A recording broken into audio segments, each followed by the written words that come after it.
You are listening to the Interview Podcast, where we interview the real you. We discover our guests' passions, skills, dreams, and wisdom they've learned along the way. Get ready for some friendly banter, Controversial hot takes. Christian pickup lines, and riveting conversations. Let's dive in. Hello, you beautiful people. How is it going? I always try to keep the intros fresh, and Jen just loves my intros. Yes, so that was a winner. Exactly. Might have to bring it back. I really want to do, let's get ready to rumble. One of those one time, but we're saving that. Well, he just did it. So, hey, that was a sneak preview. I didn't give him the full rumble. So anyway, welcome, guys. It is so good to be back here with you.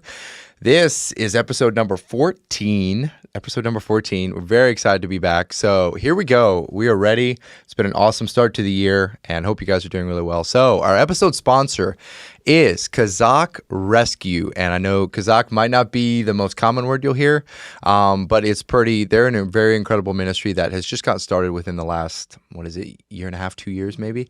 My friend Riley Eschbach is in charge of marketing and different stuff there. I got to know him well. And so they specialize in sending specialized teams into war zone areas and places that need a lot of help. So they've been a lot in Ukraine, helping with that and different things. So big shout out to them. If you're interested and that is something that pricks your heart, this is high level training, very much like high level training where, you get flown into places, get dropped into war zones, and are helping out. It's some pretty incredible stories. So we'll have their website in the description. And if you're into saving lives and something God calls you to, please check them out, support them. We really appreciate them. So yeah, it is real quick. It is a really great ministry. I know I have a few friends that are a part of it, and from what I've heard of it and what they do is incredible. So definitely check them out and keep them in your prayers because they have go into a lot of dangerous places. So really pray for them, and we appreciate them sponsoring the episode. Well said, Jen. Well said. So here we go, ladies and gentlemen. Our guest, I know you're dying to hear who it is. So I have two brothers, and so I don't know. I guess we're cool. With that being said, we have one of them on here. So is it Eugene 2.0 or is it the other one? I don't know. We're about to find out. But it is super cool to have a very close friend. Well, more than a friend. He's like a brother, really. And I'll probably shut up and let him say his thing. But it is an honor to have my brother here. So without further ado, sir, please. I am the other brother. I am Kyle Miller, and Derek is just like a brother to me too. We get along very well. Such a blessing. Mm-hmm. Yep. So Kyle, tell us a little bit. Yeah, you obviously said who you are. Where are you from? Where were you born? And what's a little bit of what you do? All right. So I was born in the lovely town of Millersburg, Ohio. Oh, yeah. And but promptly I was like, you know what, family? I just turned 1 year old, and I am ready to go down south. Spread my wings. A little chilly up here. So at the ripe age of 1 year old, we moved down to North Carolina. That's when we joined Gospel Express in 1999. And so I've grown up here in the Columbus and Tryon area of North Carolina, very close to the South Carolina line. So we kind of get the best of both worlds here with the mountains and the beautiful weather of the Carolinas. For sure. And I have been full-time with Gospel Express Ministries since I was basically 1 year old. And how that's looked over the years has changed a lot. I didn't travel a lot and really bring a lot to the table at that age. But the older we all got as siblings, we started traveling more and more and getting into things like drama and then music and singing, and still doing that very frequently. And but now having some more other occupations, such as giving music lessons to kids from our church, and mostly drums and guitar and that sort of thing. And then also being a recording engineer here at the studio where we are doing this right here. Nice. Yes. It's been awesome to have Kyle as our engineer here as I cut off Jen. He's done a phenomenal job. Derek doesn't want me to talk at all this episode. It's fine. I'm really shutting her down. Kyle's very talented, put himself into this studio. So a lot of great stuff happens here, and we're honored to be part of that. So yeah. So as Derek and Kyle both said, the behind, you hear sometimes talk about the engineer or the studio down here. We say down here, you don't know where that is. The basement of Gospel Express. Underground. It's a cave. It's really nice. It's really nice space for us. But you hear, and I think we mentioned his name before too, but Kyle is the behind the scenes of what helps make this podcast what it is. He does an incredible job with sound, recording, helping us figure out what we're doing, and then making the end product really good.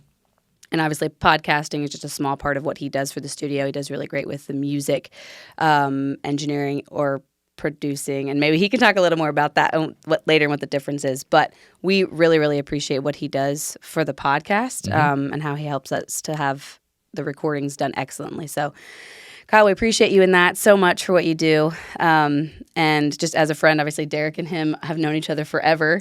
Derek had a few years without him, but they weren't as nice. They weren't as good. So, but But Kyle's also a good friend of mine, and met him when I moved here a few years ago.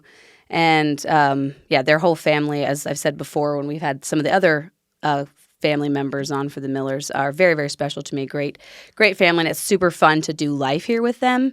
And so I'm really grateful to know Kyle, and he's a lot of fun to hang out with. And fun fact, when Eugene was on the episode, we talked about our motorcycle squad that we kind of have.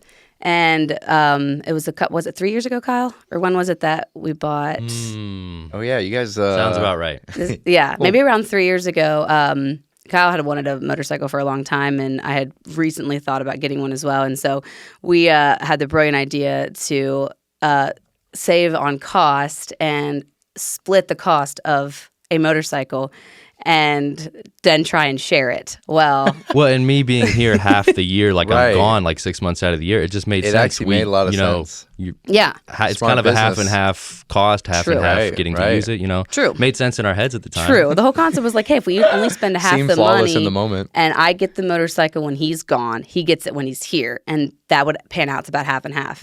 So it worked out for a bit. About 2 weeks, or okay, a little longer than that. And it was really good because I didn't know how to ride, and he helped me with learning those things and even finding a good bike that would work and that was a good quality, because I knew nothing about that. So super helpful, and it was fun to go through that experience or whatever, and meet some great folks that we got the bike from. Oh, True. yeah. True. The connections that you can make through finding things on Facebook Marketplace are quite interesting.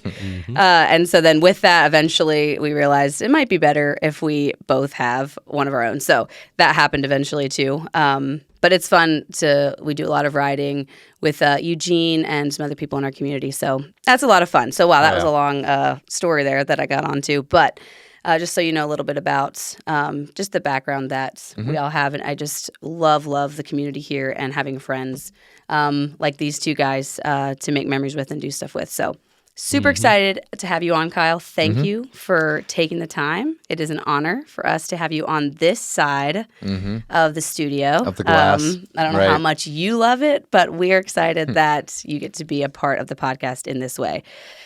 So, yes. Without further ado, hit him with some quick rounds. Kyle, you should know. Pulling out the papers. Kyle, oh yeah. Uh-oh. Kyle, I'm so old school. I have a computer now that I use, but yet I still go to the papers. Yeah, she's got papers. I have both. Yep. So Kyle kind of maybe has a little bit of an inside scoop because he is here for a lot of our episodes, but he doesn't necessarily listen closely to everything. So hopefully this is still a few of new things for him, but we will see. So Kyle, this segment is what we call rapid fire. Oh boy.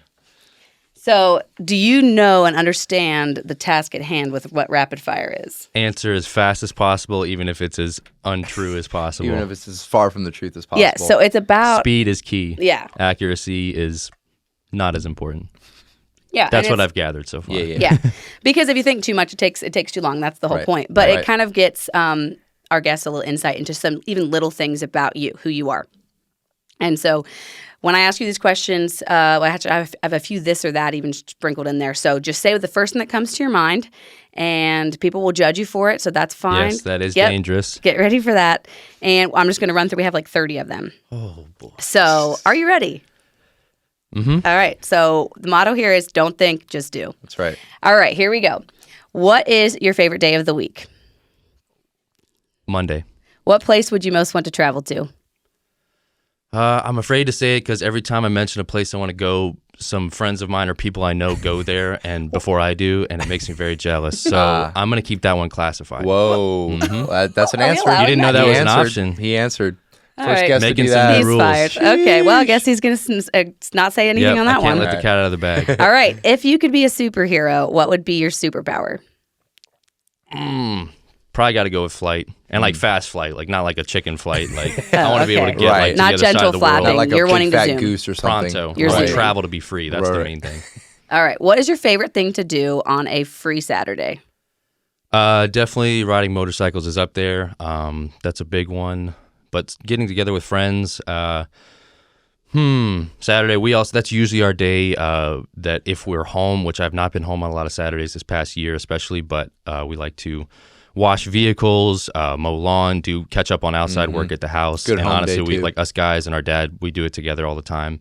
That's actually really fun, and I look forward to that when I'm home. So maybe a leisurely ride and some work around the house and on vehicles. It's a Yeah. good day for that. Okay. How long does it take you to get ready in the morning? I usually try to figure like being awake 30 minutes before I want to leave. Okay. What do you prefer, texting or talking? On the phone. Like talking on the phone or texting. Talking in Not life just or talking in If texting. it's general. anything serious remotely at all, definitely talking on the phone. I've gotten more and more comfortable with that because it's kind of been out of necessity for things I've had to do the last couple of years and roles that I have. So I actually enjoy talking on the phone, but if it's just random here and there, I mean, yeah, texting's obviously more convenient. Okay. Would you rather be able to speak 5 languages fluently or be able to talk to animals? Oh my goodness. And, it's I not saw right or it. wrong. I saw No, this one. it's an easy one. It's 5 language fluently. Yeah. I'm with 5 you there. languages. I Yeah, I'm with figured you because there. that would be insane. Those but animals, man, they're probably 5 saying crap. language. Yeah. I can't even speak one correctly. true. Maybe we should really take that one on for you. No, for sure. Yeah. Okay. Name a 4-letter word that starts with T. Tank. What has been your favorite age so far? 17, for some reason, I remember a lot about 17. I remember it was a good year. It felt like I was 17 for a couple years. Like, Okay. that's how much kind of happened. But Okay. I've loved every Cool. year. Yeah. Okay. Have you ever written a song? I've written music. I don't think I've written a song start to finish. Okay. No. Are tomatoes a fruit or a vegetable? I think the correct term is a fruit. And I know the smoothie argument, but it's not an argument because ketchup has vinegar in it. What other smoothie has vinegar in it? Oh, good point. I mean, yeah, you can yeah. make one with Debunked. it. If you do sugar with a tomato Debunked. in a smoothie, hey, you can call it a Maybe. smoothie. That's Okay. fine. All right. Okay. What is your go-to instrument to play for fun? Guitar. And drums, but guitar. That's my first love. That's Yeah. my first love. Okay. Yeah. If you had to change your name, what would you change it Also, to? real quick, drums Oh, don't sorry. make sense by themselves. That's the thing. Like, you'd have to play with something a little bit as far as to make it really musical. Yeah. But We let's don't say have you notes. were That's listening to true. stuff in your head, like music in your ears Ooh. piece, and Oh, then if- you can play. If I'm playing with music, then definitely drums. But if it's just like pick up an instrument and play it myself, definitely guitar. Okay. Good clarification. Sorry, then I missed your next one. If you had to change your name, what would you change it to? Oh man, I know you guys have asked the others this before. I totally forgot about this one. Remember, don't think, just do. The coolest name of all time is Dansby Swanson. So Whoa. I don't know if I Shout do. out. I just changed my first and last name. All you would be called then is Dan. I love it. You They would go shorten it first to and Dan, last. so No, that's what you're I actually would make saying. them call me Dansby. Okay. Yeah. I did And know. Swanson because they're both so All cool together? together. Correct. Yep, full name only. Address me. Ooh, full well, I name think we're only. glad that we don't have I that don't option know. for Kyle to Dansby actually do Swanson. Shout that. out to If I had to Dansby. call him That's true. Dansby I mean, his Swanson, parents I would would lose it. That's true. Yeah. Okay. How many hours of sleep should you get a night? Or maybe I should say, do you get a Oh, night? do I get? There I is- average. there is a I average difference. 4 to 5. Probably should get more than that. Probably. What is your favorite sport to play? I'm a very master of none, but really enjoy a lot of different sports. So that's a little bit tough. But basketball was my first love. That's what I grew up playing. Right now, it would probably be spike ball and tennis. Okay. What's better, stale Sour Patch Kids or fresh circus peanuts? Stale Sour Patch Kids. Ooh. I agree. Circus peanuts are terrible. Yeah. One is good. Then that's it. Yeah. If you could be transformed into any animal, what would you be? I saw this really cool, I think it was a mix between a leopard and a panther. It was like a black What? leopard. Oh, So cool. That's pretty dope. Gotta go with black What is leopard. that? a leopard. Well, someone said a know. liger. Yeah, it was a that's a tiger. and leopard. tiger and so a this lion. is similar but different. A lanther. A lanther. Okay. Yeah. Whatever it is. We'll Okay, take we're it. creating new kinda animals like a on this liger. podcast. I guess you heard it here first. Yeah. If you could learn any language in a week, what would it be? Spanish would be the most useful for me in our community, and honestly, even other places I'd maybe go. Spanish is batting Everybody like says almost Spanish. 1,000. The only reason I wouldn't choose that is it's not the hardest language to learn. I'd almost want to say like maybe one of the harder ones. But that's true. Like at this point, I would take you could learn Spanish in several months if you really tried. Yeah, so like yeah. if you could pick one to learn in a week, like like Chinese or I mean, something. Chinese we're not trying to change your answer, No, but actually, I'm like, I would almost have to go with a bit like either Latin or Hebrew, even just for biblical study purposes. I think that'd be like to be more knowledgeable of that and not like to literally not have to look up the root word but know it. Like how cool would that be if you like read in the original imagine your text. study time in the Bible being cut down. Right. That'd be good. That's a good one, Kyle. Maybe go for that. Yeah. Say one word in Spanish. Habla. Baño. Ban. Was that 3 Out words? with the mobile. That's what like, huh? Was that 3 I was words? just rattling them off. I mean, I got a whole, He's got several. Everybody almost says hola. He's very you string all those together, you got a story. Okay. So you basically know Spanish already. What is your ideal outdoor temperature? 50s and 60s. What's the fastest speed you've ever driven in a car? Car 120 or 30 probably. And what about a motorcycle? 140. Hated every second of it. Ooh. Don't do that at home, Never kids. again. Never again. What is your favorite number? 7. What's one of your biggest fears? Shoot, that wasn't even true, but it was quick. What? That What's one of my biggest fears? Yeah. This is not necessarily going deep. Not deep, just like, Yeah. oh man, probably just running into an anaconda in the middle of a swamp. Dude, anything in water that could like hurt you is probably up there. Like, Well, you live in a place especially that's a pretty much swamp. saved you from having to worry about that fear. Sheesh. What is your favorite thing to cook? Quesadillas. Do you currently own any stuffed animals? Oh yeah. What's something you could eat for 1 week straight? Chipotle.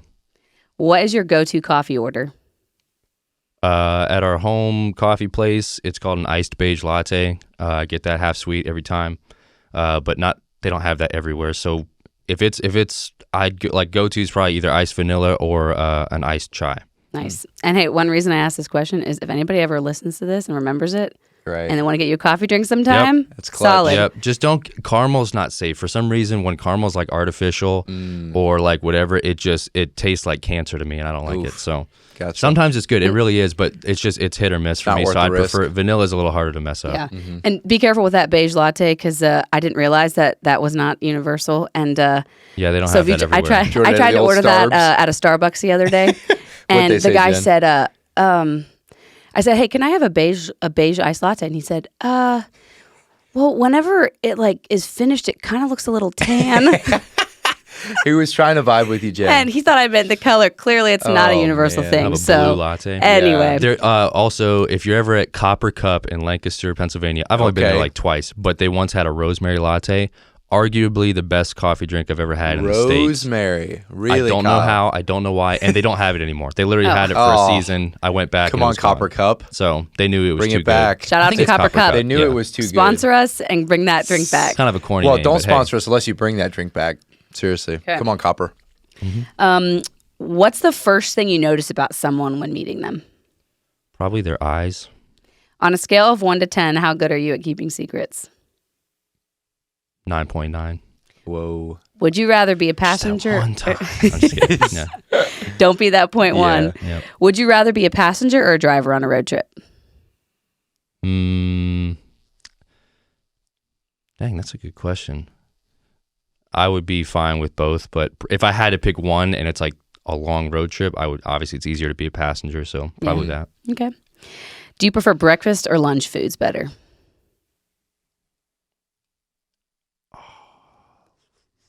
Awesome. Brunch. I have no idea.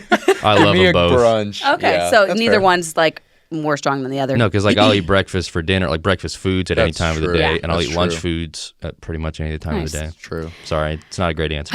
It's okay, Kyle. We'll give you grace on that. All right, last two, and they're my favorite two. And you should know these because we ask them I every promise time. I forget it. I'm blanking on everything. You'll right now, hit so. it. You'll So- remember. Socks or bare feet to sleep? Oh, he's thinking about it. Oh, I'm not thinking about it. I know where What are you what he I'm thinking trying to thinks think about how this, much but- jail time you should get if you sleep with your socks on. So the answer is socks off. Not a serial killer, just a human being doing what's right. That's right. Doing what's biblical, I think. And Right, and having cold feet to sleep. No. So my feet that's feel a big fantastic and Disagree. free. Yes. What was freedom. that? What was the argument that I saw on Instagram the other day that if you're wearing socks, it cools down. It actually cools down your body and helps keep you cooler while you sleep. So it traps the heat I in. can't and keeps remember you how it all cooler? went, but there's some logic I remember to it. you sent me that reel. And or then something, I yeah. thought that maybe it was that it actually kind of makes your body sweat a little bit. That's what it would do for And then me. the It's sweat same. cools you down because that's what sweating's for. Oh, great. No, Yeah. but you sweat. So in a roundabout Hey, way, I'm just sweating you myself sweat when to you're sleep. hot. At least I'm But Jen, you cool. sweat when you're hot. So like if I'm not but hot, the sweat I'm not cools sweating. you down. No, So, that I'm just saying. Also makes you stink. I'm just saying. Well, also makes your bed depends who you are. nice. And, yeah. Anyway, okay, so he does not prefer that. I'm still looking for those. There's like one person Well, I that's been think on we here had that likes one. it. Yeah. I So just think that, people know what I think about that. Anyway, love socks to sleep. And then last one, toilet paper. Over. Got it. yes, sir. Don't even say the other. That question, Don't over even or say Have you under? ever heard of toilet paper origami?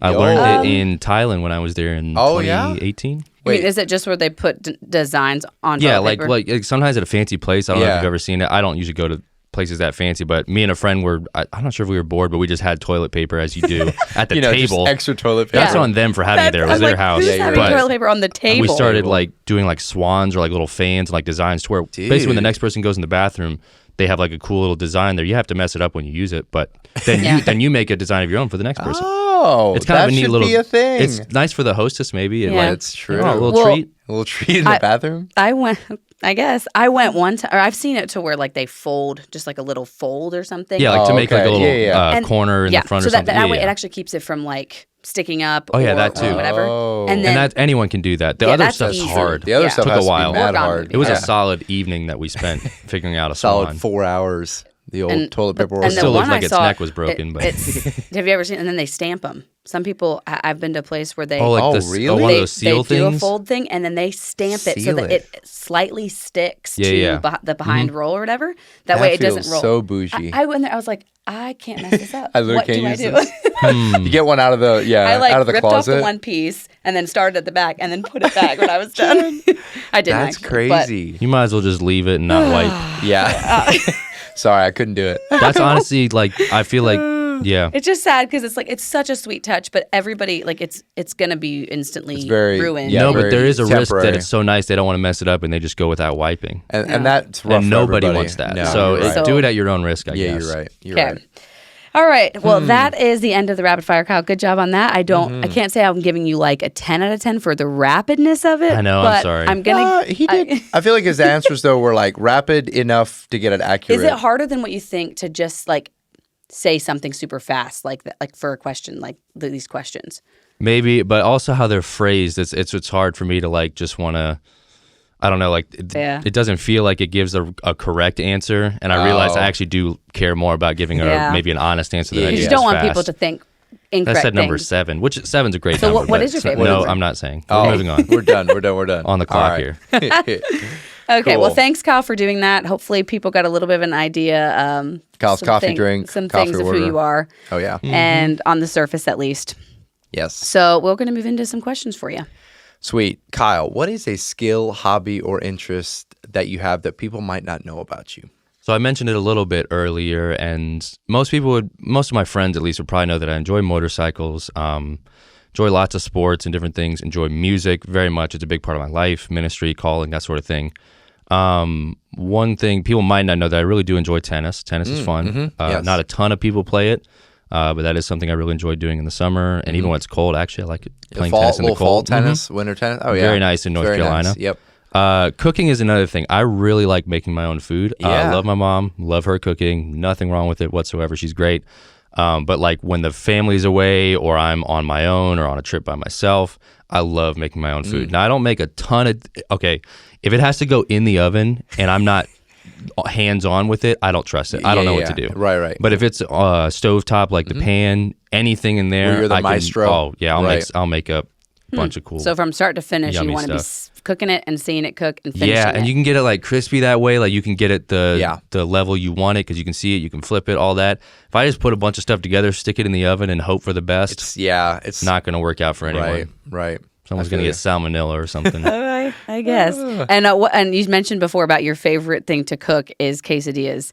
You should just say a super brief way that this is how you make a good quesadilla for give people a tip. What's the keys? This might have to be for your monthly supporters only. I don't think just anyone should be in on this. The secret recipe to Kyle's quesadilla. Because I don't tell people, but I won't say too much. But like just the main thing that most restaurant quesadillas don't do, and most people don't do, they don't treat the outside like the tortilla. Right. So it's just dry, bland, no seasoning. Right. You butter that sucker up, and pardon my language, and then.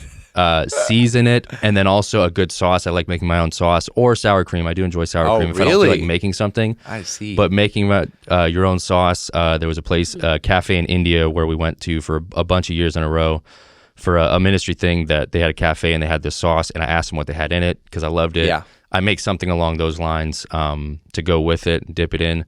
But yeah, you can throw different. I usually just go with whatever we have in the fridge. Some meat, some cheese, and I like avocados. I'll either throw them in there or slice them up, put it on the side as a little treat on the side. Get me feeling better about my health too. It's usually a late night snack too. It's something that's very satisfying. If I come home late and I'm starving, I didn't eat supper or something, but it's not so heavy that you feel like, oh, I can't sleep or whatever. Right. It feels great.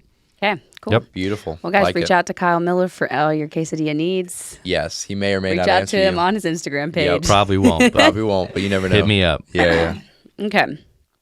Kyle, and this question it can be broad, but you can answer however you feel led. But what is something that you would say you are passionate about or have a passion for? So it's maybe not a physical thing, but perspective. I am passionate about perspective and what it does and how much it changes every part of your life.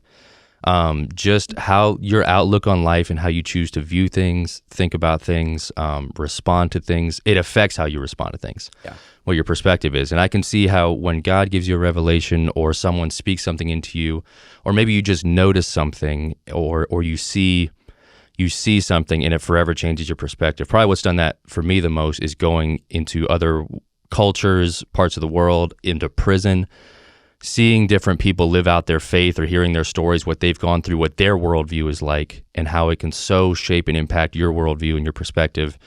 There's a parable I recently heard. I think there's a lot of different versions of it, but the basic synopsis of the story is there was a Chinese farmer and his son. Their livelihood was working in the field and crops and stuff like that. They had one horse to help them with labor, and it was a very valuable thing to them, this one horse. And the horse ran away. It got away from them, ran away, and it's like, man, that was very precious to them. So their friends and people from town were like, oh man, that's such a bummer. That's such bad news. And the farmer was like, yeah, it could be bad news. Maybe it's not sure. And so he kind of just had that perspective. And then the next day, the horse actually came back with two other horses. So now they have three horses. Oh, man. And everyone's like celebrating, like, man, that's such good news. And he's like, yeah, it could be. Could be good news. And the next day, the son was training one of the other two horses that come back from the wild, and he fell off and broke his back. And everyone's like, oh, man, I'm so sorry. That's such bad news. He's like, yeah, it could be bad news. And then the day after that, the military showed up to the house and said, hey, we're taking all able-bodied young men to the war. They have to come fight. And then and his son was laid up. He had broken his back and he couldn't go. And people came like, man, that's actually kind of a blessing. Like, that's amazing that happens. There's a pattern here. Basically, right. It's amazing. And I'm not saying that you should just be indifferent about everything that happens in your life, but just the perspective of, I know I've learned a lot just from that mindset of that even the hardest things you walk through today, the hardest things I've walked through in my life are the things I'm most grateful for. And some of the worst things that happened to me and the worst mistakes I've made, some things happen that are out of your control, and it's hard. Those are hard things. Then other things, mistakes you make and regrets you have, but all of those things, God can use them for good if you allow him to, and you choose to have that perspective and trust him with it and release it to him. Yeah. And so just having that kind of perspective, that just stories like that I've seen over even parallels in my own life, but then other people's lives and their testimonies about how to not be discouraged when you only see one piece of the puzzle or you only experience one thing, but to trust God to bring beauty out of ashes. And so that perspective was kind of cool to me. Are or that story. It was just something I recently heard. I probably butchered it, but it's something along those lines. Yeah. Kind of get the point. And just how much of your life really is, things can happen that are out of your control. It's also partially, it's not taking responsibility for things, but also releasing and not getting too hung up on every little thing that happens in your life, but trusting that if you are walking in obedience to God, everything happens for a reason, and that you can trust that things, especially that are out of your control, and it's not stuff that you need to take responsibility for, that you can trust God to bring something good out of it in your life, and that there's a bigger purpose, whether you see it on this earth or not. A cool recent example of just kind of perspective was when we were in Uganda, Africa recently as a family. We went to this... we were in a couple different prisons. The one had a big turnout, a lot of inmates there. It was a big open yard, and like tons of people were there. I think it was close to 1,000, maybe like that. And it's so great when you can be in places where you know that a lot of people are being reached with the gospel that otherwise might never hear it in their life. And then there was another prison we went to where we were expecting to be out in the yard and out in the open and have a lot of inmates come out. There's a lot of inmates in the prison. We'd love of course, while we're there, you want everyone to hear the gospel that you can. Right. And be encouraged, and they rarely get stuff like that. And because of weather, something that, we can't control, and you want to trust God for and pray about, because of weather and rain, we had to move inside into a small chapel room. And only like maybe 200-ish like inmates could come out versus maybe close to 1,000 that were there. Right. And it's like, man, God, what do you do? Like, we're here, we're on the other side of the world. This is what we're here for. We want to reach as many people with the gospel as we can. Like this seems like bad news. As we were singing and worshiping with these men that were able to crowd in there and worship with us and be in there and hear what was going on and hear the gospel, something came to my mind, and whether it was something I thought of or just that God wanted to kind of change my perspective on, instead of viewing this circumstance as like negative, like, man, it could have been better or could have worked out differently. What came on my heart and what I ended up sharing with the men was that only, a certain amount could come out and hear what's going on today. But maybe that's because God wanted to use you men, talking about the inmates that were there, to minister to the others, your other comrades that are in this prison. Yes. And it's going to have much more of an impact coming from you and them seeing you live out the gospel and share the gospel with them because you're in the same circumstance as them. We can come in and we can share, we Americans can share what we have in our faith and encourage them. But I think it's going to carry a whole lot more weight coming from you and seeing you live that out, and challenging them and encouraging them that God maybe wanted this to happen, and it could maybe have a way bigger impact. The few people that were there to hear it and they spread the message and they live out their faith could have a way bigger impact than if we preached ourselves or ministered to thousands of people. Yeah. Yep. And even the perspective of one of those people could be a Billy Graham. And taking time for the one, that was an instance where it was less people than maybe a lot, but it even comes down to the one person. Taking time for that one person and valuing them, they could be the one that then goes and shares and does way more than you ever could have and has that impact. And so just always investing in those that are in front of you and never looking at, honestly, not looking at numbers. Numbers are great, and you want to maximize potential. Right. That's a good motive to have, and you want to be wise about that, but not always looking to yourself having that direct impact, but realizing God may be wanting to use others to have a further impact than you ever could at one time. So, that was a recent example that blessed me a lot. Wow. Man, that's awesome, Kyle. That's a very fresh, real-world example of that. And I think I agree with you. Perspective is huge. I've heard different iterations of that parable kind of thing. And I think it's all in, like, if you trust God, even the things that in our mind look like a negative, God's working. Like, he's not just randomly letting stuff that's like he's working even through the difficult things. So that's awesome. Yeah, those were incredible services for sure. Very much so. Thanks for sharing that, Kyle. Very well said. And that parable is really, really a good thing to explain a little bit what that you mean with perspective. So yeah. Yep. Very much so. So, Kyle, is there something in life that you've experienced that turned out different than what you expected or thought it might be? Lots of things. And honestly, I couldn't be more grateful for it. Yeah. I really, I don't know if I want to go into specific examples or not, but it could be anything from a relationship to any type of thing. That there's a lot of things that have gone different than what I had pictured or what I had thought. But when coming through it and releasing those things and trusting God with it, it's like I wouldn't change a thing. And that's, I don't know, I feel like that's been the story in a lot of ways in my life. Just not holding on to my ideals or how I think it should look, but trusting God in processes and seeing how he just does things so much better than I ever could. So I don't have a specific example that I really feel led to share about, but there are lots of things that have gone completely sideways and upside down, and I love God for it and for what he's done. Mm-hmm. Amen. Amen to that. Wow. Very good. Well, thanks for what you shared with that, Kyle. And that takes us into a little fun segment that we love, and I'm sure you will personally I'm sure love. all our listeners have grown to love. I mean, what's not to love?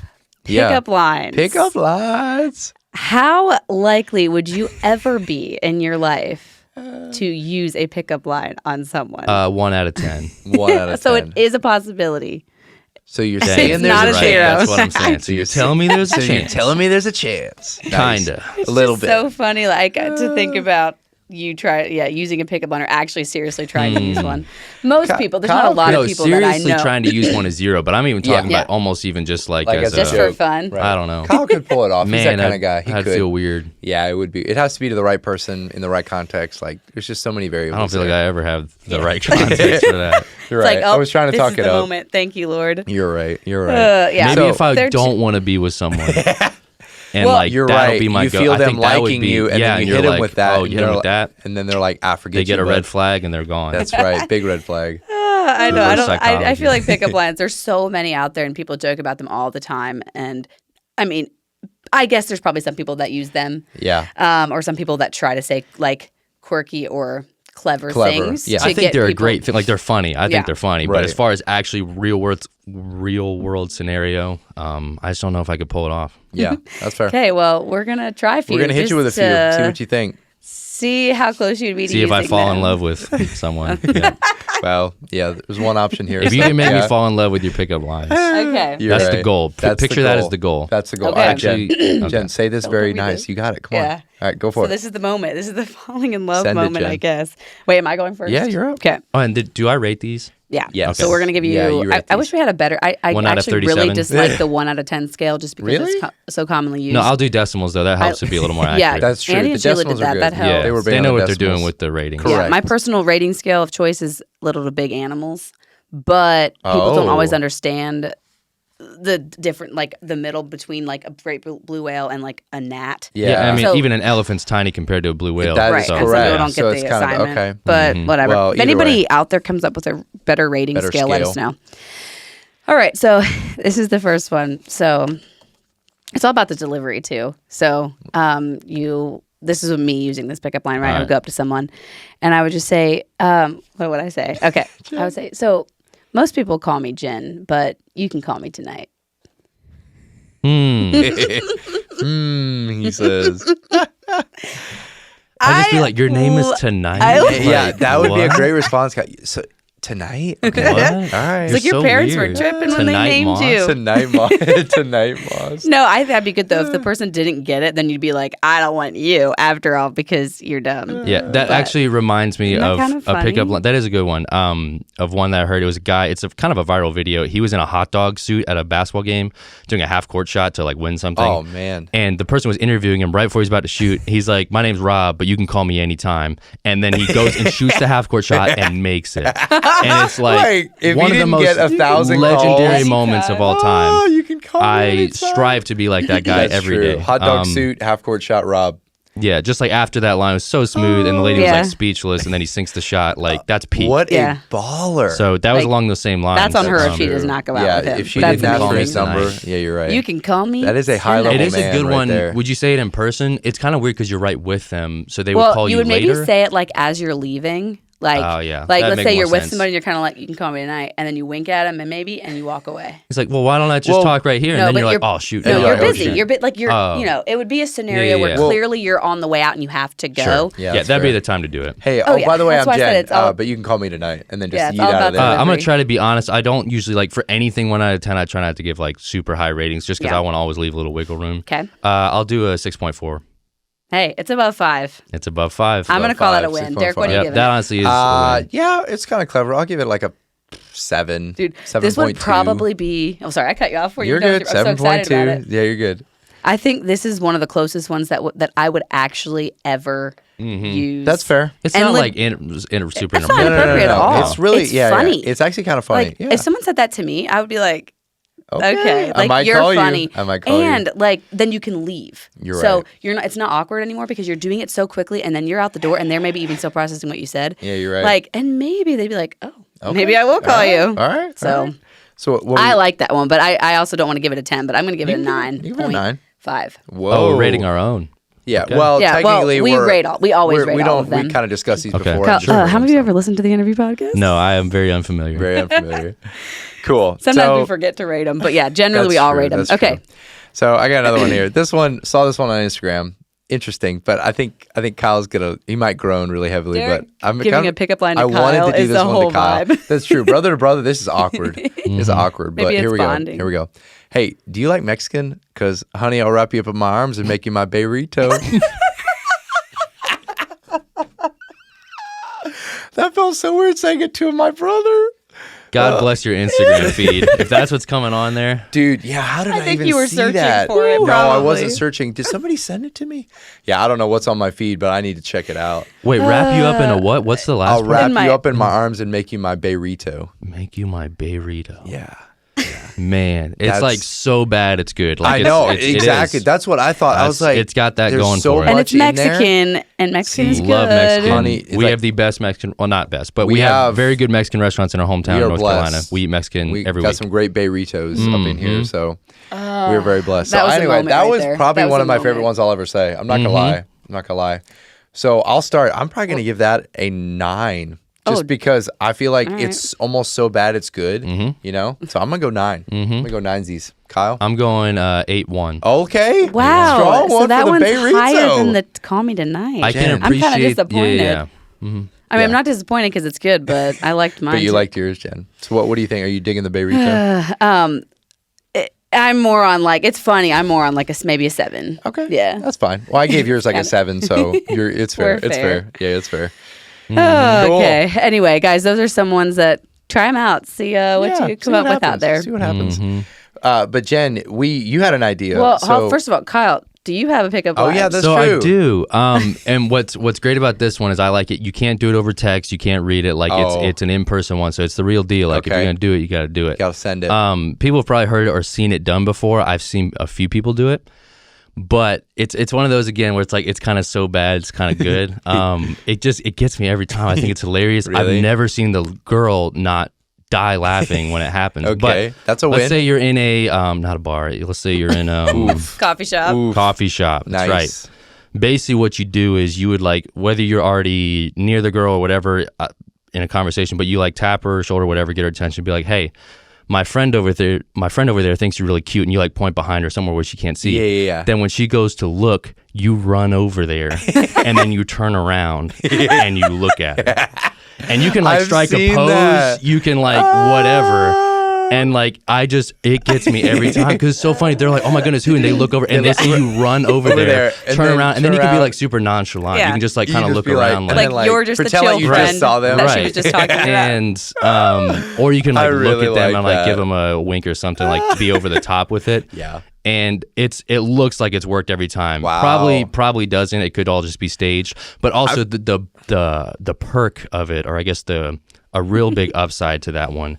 If she doesn't dig it, if she doesn't buy it, Yeah. you're already 10, 15 feet You're away. right. You're And then already you out just- of there. You just keep you're going. Out of there. You're out of there. You're right, No Kyle. problem. You already have an escape plan. You're You don't have to right. talk your way out of it. You're You're gone. right. You're within like shouting distance, maybe. As long as you were done being at the coffee shop for the You're day. right. As long as And you also, didn't just get there. if she doesn't get it, like if you go over Yeah, there if and she's she like, doesn't "What?" get it, You she's don't like wanna a go blank back. stare, Yeah. like You don't gives you wanna like go a back. what's happening. That's Well, such then a you red run flag. anyway. Then you run out. You're out of there anyway. You're You're away right. from her. You never have to talk to her again. really Thank the perfect Lord. pickup line. That'd be a huge red flag for me. Like obviously true. not the one. So it's like to me, there's so many good things going for it. That's amazing. So and just the commitment level of it, like it's kind of it's inner, like it's fit. Like you're going over there. It's very making a clear move. what's happening. Yeah.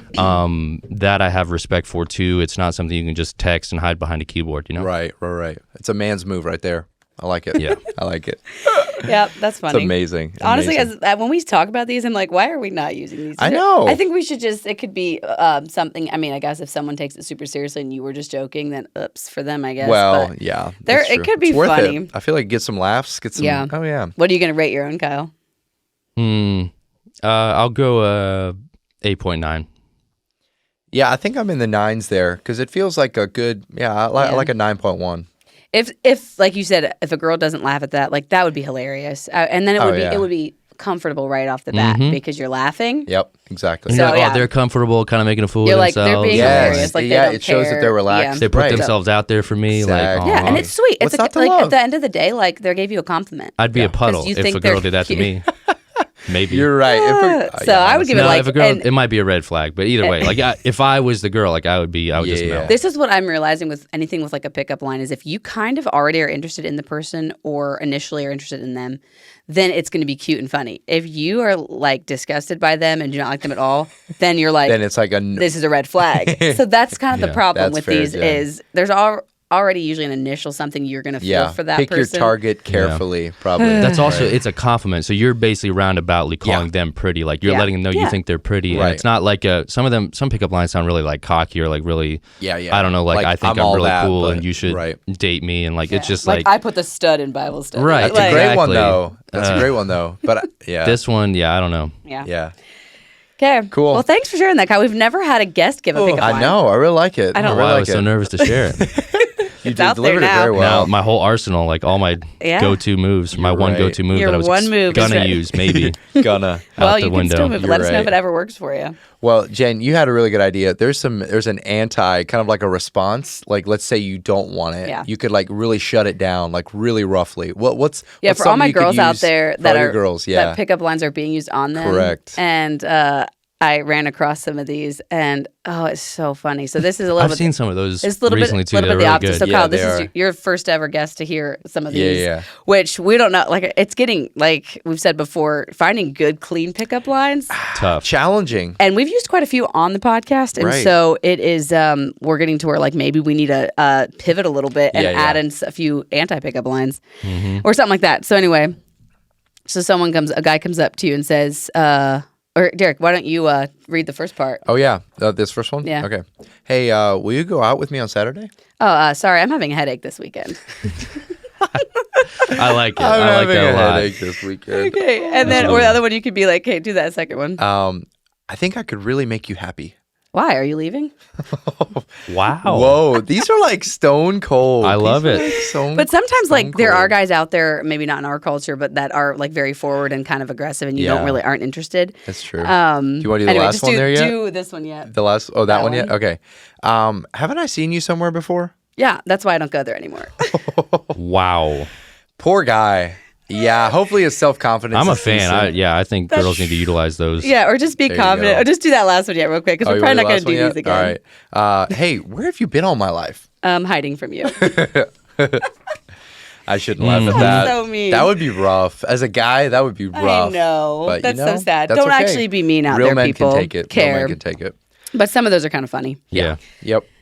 Okay. Anything else you have, Kyle, on the pickup lines? You feel No, good about Any that? romantic advice there, It's Kyle? not really a pickup line, but it is something I saw a guy do on like social media. He like I forget if the girl was like asking for money like for a cash app or something, or I think a guy was just like, "Hey, can I bless your cash app?" Like kind of like almost like you're hitting on someone with or something. But then she Oh, yeah. she gave him his cash app. And then he's like, Father God, I just pray that you would bless this lady's cash app. I committed to you. I just pray, God, that you would just Can I rain bless down your upon. And he cash doesn't app? give her. He doesn't give her anything. give her any he money. prays He for pray- it. he blessed He's just her blessing cash it. app. And He I blessed don't her know. I don't cash know app. why. I just think that's so funny that he's like, Hey, I'm gonna bless your cash app. What's your cash app? And then she gives it to him, and he's like, he's so broke that he just prays for it. Oh, I love that. Father God, would you just Lord, bless this lady's multiply cash this app? Pray for money a that I have download into not this cash given app her. right Like, now. thanks. Yeah. Oh, man. that's funny. You might as well receive it. It's not going to get any worse. So. Catching people off guard in certain situations is so funny when they don't know how to amazing. respond. That's pretty funny. Speaking of funny, we just watched Nate Bargatze's new Netflix man. special. It is literally, you're laughing literally like the whole time. So go check that out. I was It is- drinking something. Kyle I've I never saw literally, something like, on Eugene's never story the about it was this. the worst timing of my life. I Yeah. was just taking a big it was in a straw or through a straw, And the timing of when he said something that absolutely killed me, It wrecked Kyle. came out my nose, my neck, I ran think. to the My bathroom. ears were wet. I don't know what happened, but I was literally coughing and like almost throwing up because it was terrible. It was like kind of disgusting, but it was like, it made it almost that much funnier because I was still laughing while there's literally liquid in every part of my head trying to get out and minutes cough. in, and Kyle about lost word. it. It's not safe to drink with drink any liquid with. He is a funny guy. We got to go really see him, is. some of us, in live this past few months ago. Yeah, that was a good show. And he's very funny. Very is. Sorry, it's actually on Prime Video, not Netflix. So anyway, It's a plug. big plug Amazon there for Prime Nate. needs our help. Yeah, you're right. And They're losing. Nate, come on the podcast. Oh, that he too. does have his own podcast too. Can you imagine Nate having Nate Land? a comedian on the podcast? That would be funny. so fun. Like we wouldn't even give him a script. We'll just we make just us talk. laugh. Let him do Just it. Let make him interview laugh. us. Yeah, you're right. Well, you're Cool. basically in love with John Christ. You can just text him. I mean, you basically. Jen, are you in love with Yeah. John Shout out to John Christ? Christ. Kind of. Didn't know that. Yeah. He doesn't even care about me. I met him this year in Florida, you're and right. he You didn't did really not. give you the time of day, did no, you? no. I should have tried to pick up line on him. You should have. That would be so Jen. funny because he Coulda would have used totally the been able to Beirito take it. one. Yeah. Yeah. There you go. Next time, What John. could have been? What could have been? John, if you're listening, give Jen a chance. It's a good thing for his girlfriend I didn't, because he still that would have have a been broke girlfriend? up. He would have broke up probably for me. Yeah, you're right. Cool. Well, that ends that fun segment. So Thanks for rolling with that, Kyle. Yeah. Jen, you got some more hard-hitting questions for Kyle, don't you? Yeah, so we're going to talk a little bit about music with this question. And for those of you that don't know this about Kyle, is he is a very, very gifted musician. He has a lot of natural talent, but he's also worked really hard at his skill with some of the different instruments that maybe he can share about. And he is a part of a lot of projects, whether it's recordings, bands, worship team. I mean, you name it, he can do it. And he is extremely modest and humble about what he can do. But he is very, very, very talented and blesses a lot of people with his music and his skill with that. So, question for you with that, Kyle, is from what I know, you've maybe had lessons before somewhat. I'm not sure, but basically I would say you're fairly self-taught. What advice do you have for someone who wants to learn an instrument like that or wants to teach themselves something and how to develop that discipline required to make it happen? And maybe just share a little bit about your journey with music and how you got to where you are. So, I get kind of similar questions like that a good bit, often from parents trying to figure out how to get their kids into music, especially in this generation. It can, for some reason, it seems less likely for a kid to even want to learn an instrument. They tend to be into other things a little bit quicker. And also the discipline factor, the attention span and all that. I'm not at all hating on the younger generation, but having given lessons to the younger generation and different ones, I've just noticed it is very different than even my generation. But probably the biggest thing is, for me, I've been blessed to have opportunities and maybe outlets for if I were to learn. Like when I first started getting into music, I knew that if I learned music and got good at it, I would probably have some opportunities to use it.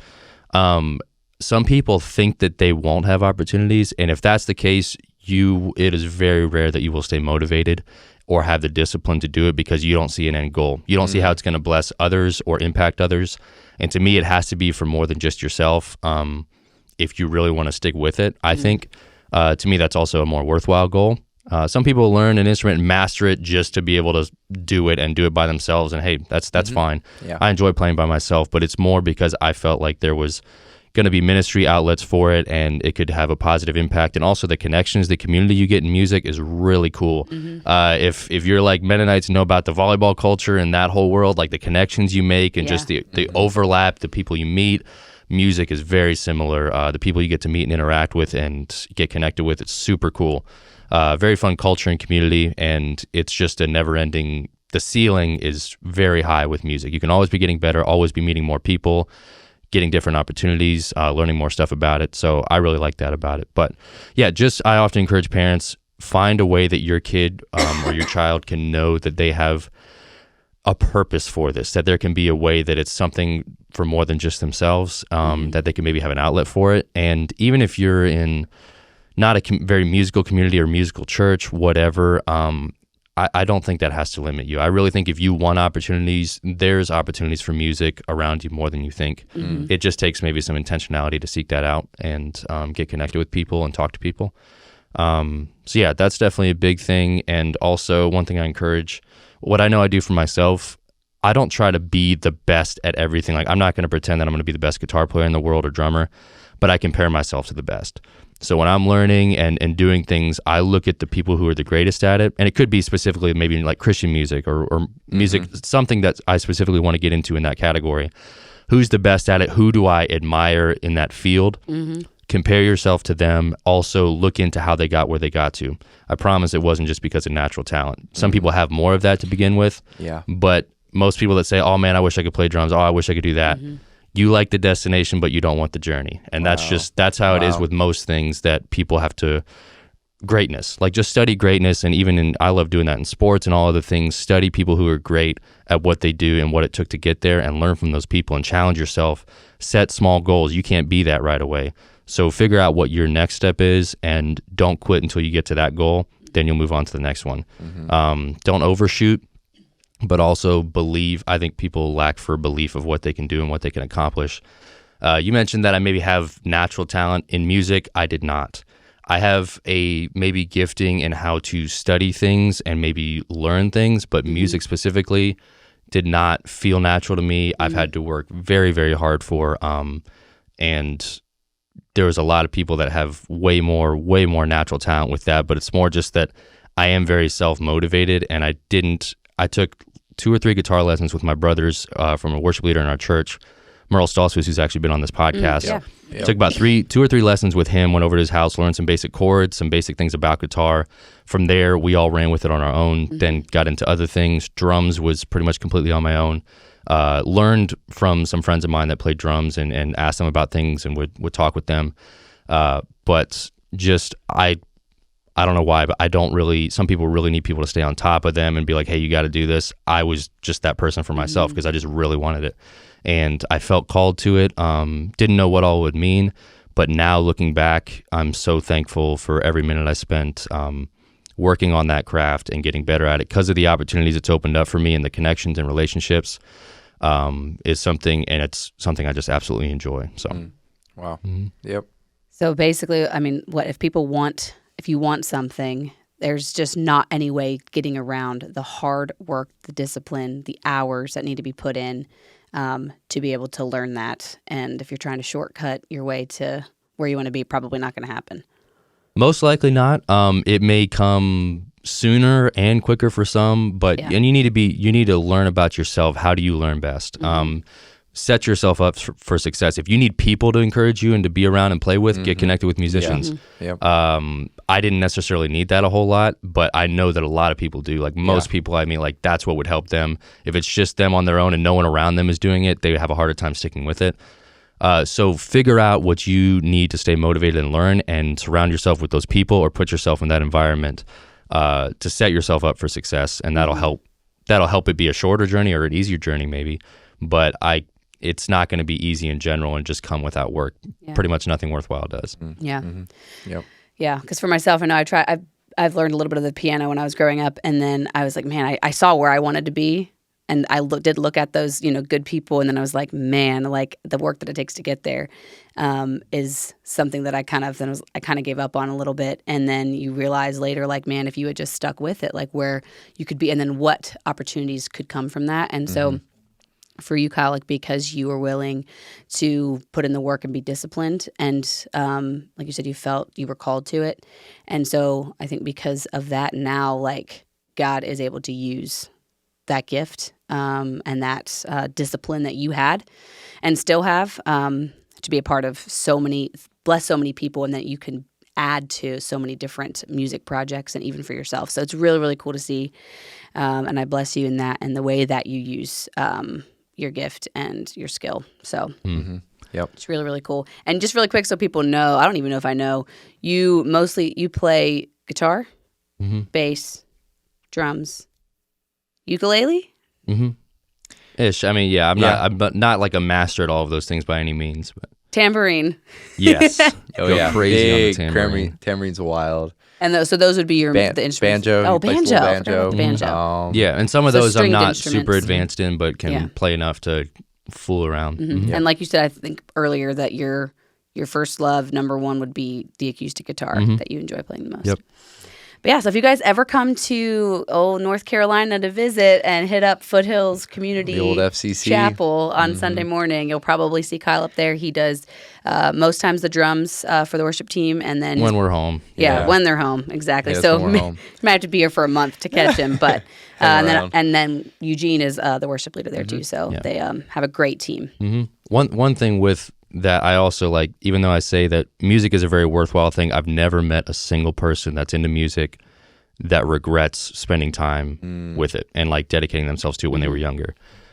With that said, music's not for everyone. I don't think just because I love music and think it's a great part of so many people's lives, it doesn't I don't think that everyone should. Some people are not called to it, and some people genuinely, wish maybe that's the direction they'd gone, or maybe that they'd be called to, and they're not, and that's fine. Yeah. And very, very okay that it's not for everyone, but I think a lot of people excuse it too quick simply because they get burned out. They don't have vision for it. They don't believe they can do it, whatever it is, or because of their surroundings, no one telling them to or encouraging them to, they let that be their determining factor. And also, I've met a lot of musicians in churches and stuff where they just compared themselves to the other people around them, and it was a very low bar and standard, and they could have been way better, and they kind of wonder, why don't I get more opportunities, or why can't I go play at this conference or with these people? But they've just simply compared themselves to those around them. They maybe got better than all of them, but they did not compare themselves to the ones that are very good and that have the opportunities that they want, and they sometimes even act entitled to it. I'm very passionate about I guess not being entitled to things. My motto is kind of, if you want a position, whether it's on a worship team or any other staff thing in church or leadership of any kind or position of any kind, to me, you should pretty much never have to ask for that or try to convince people that you're qualified for it.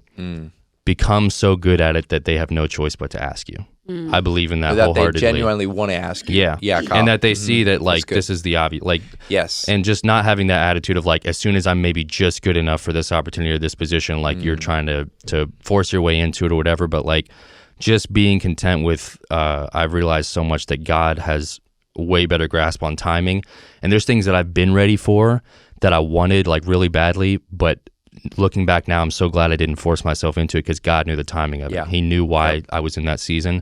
And other things I didn't feel ready for, that he throws you into an opportunity to stretch you and make you rely on him, that you can trust him with too. And there's times where that happens. So just trusting God with the timing and never being entitled to a position, regardless of your qualifications. If you're faithful with where you're at and you're walking in your gifting in the right way, people will notice it. I promise. It may take them a long time. It may not be the right people, whatever, but people will eventually notice and see that in you and look to you to walk in that, I think. Yeah. Wow. That's very good, Kyle. Very well put. Yeah. Absolutely. Thanks for sharing all that. 100%.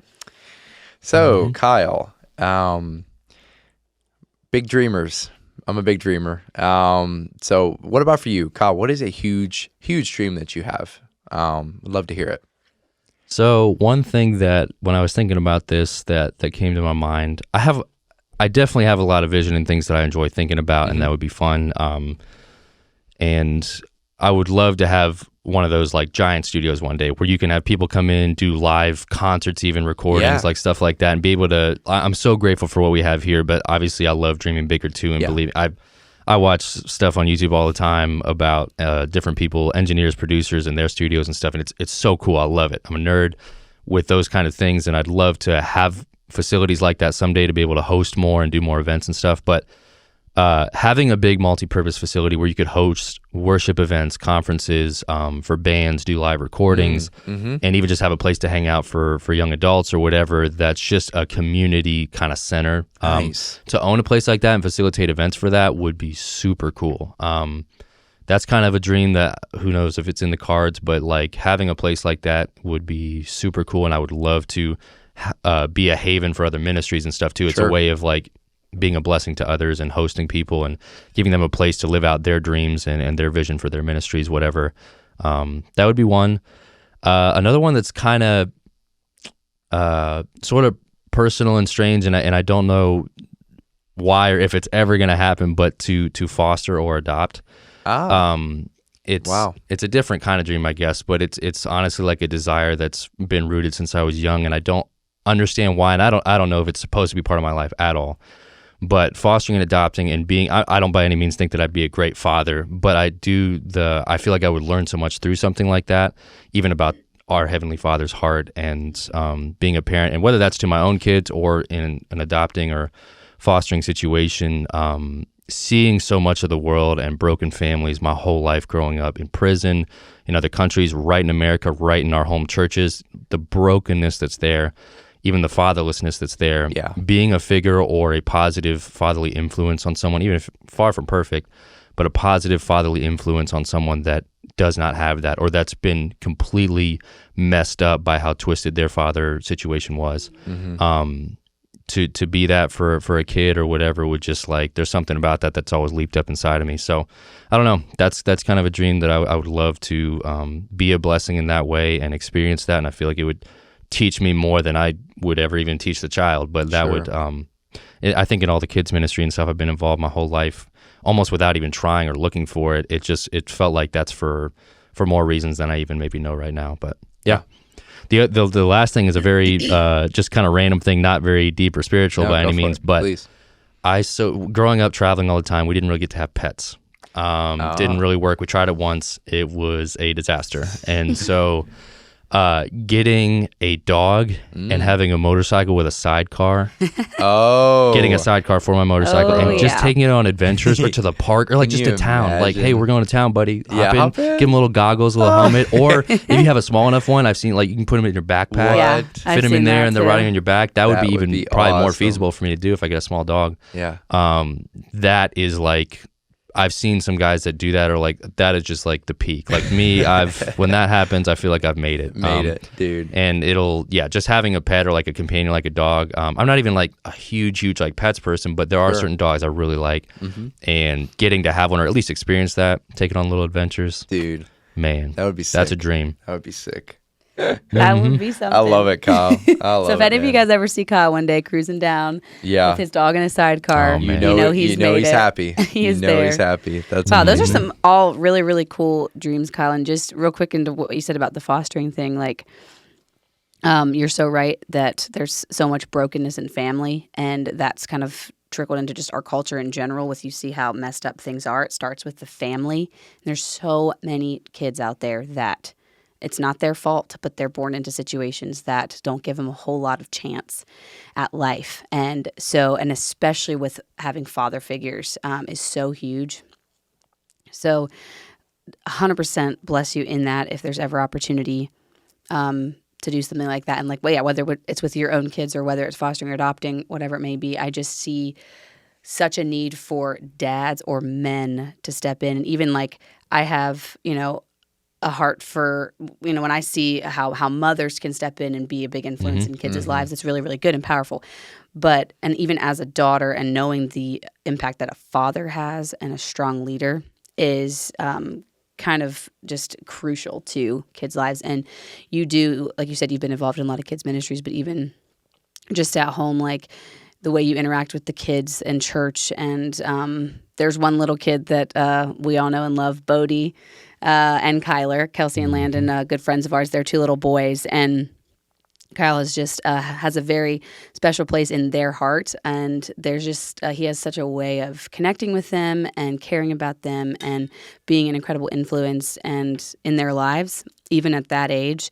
So I see like a lot of giftings in you to be able to have a huge impact on children from honestly any age, even up to youth age, all that. So really cool that you have openness and space and dreams for what that could look like, because it's crazy what just having a good, solid father figure in someone's life can do to totally change the direction of their life and just give them what they need to succeed and to come out of some hard situations. So that's really cool. Bless you in that for sure.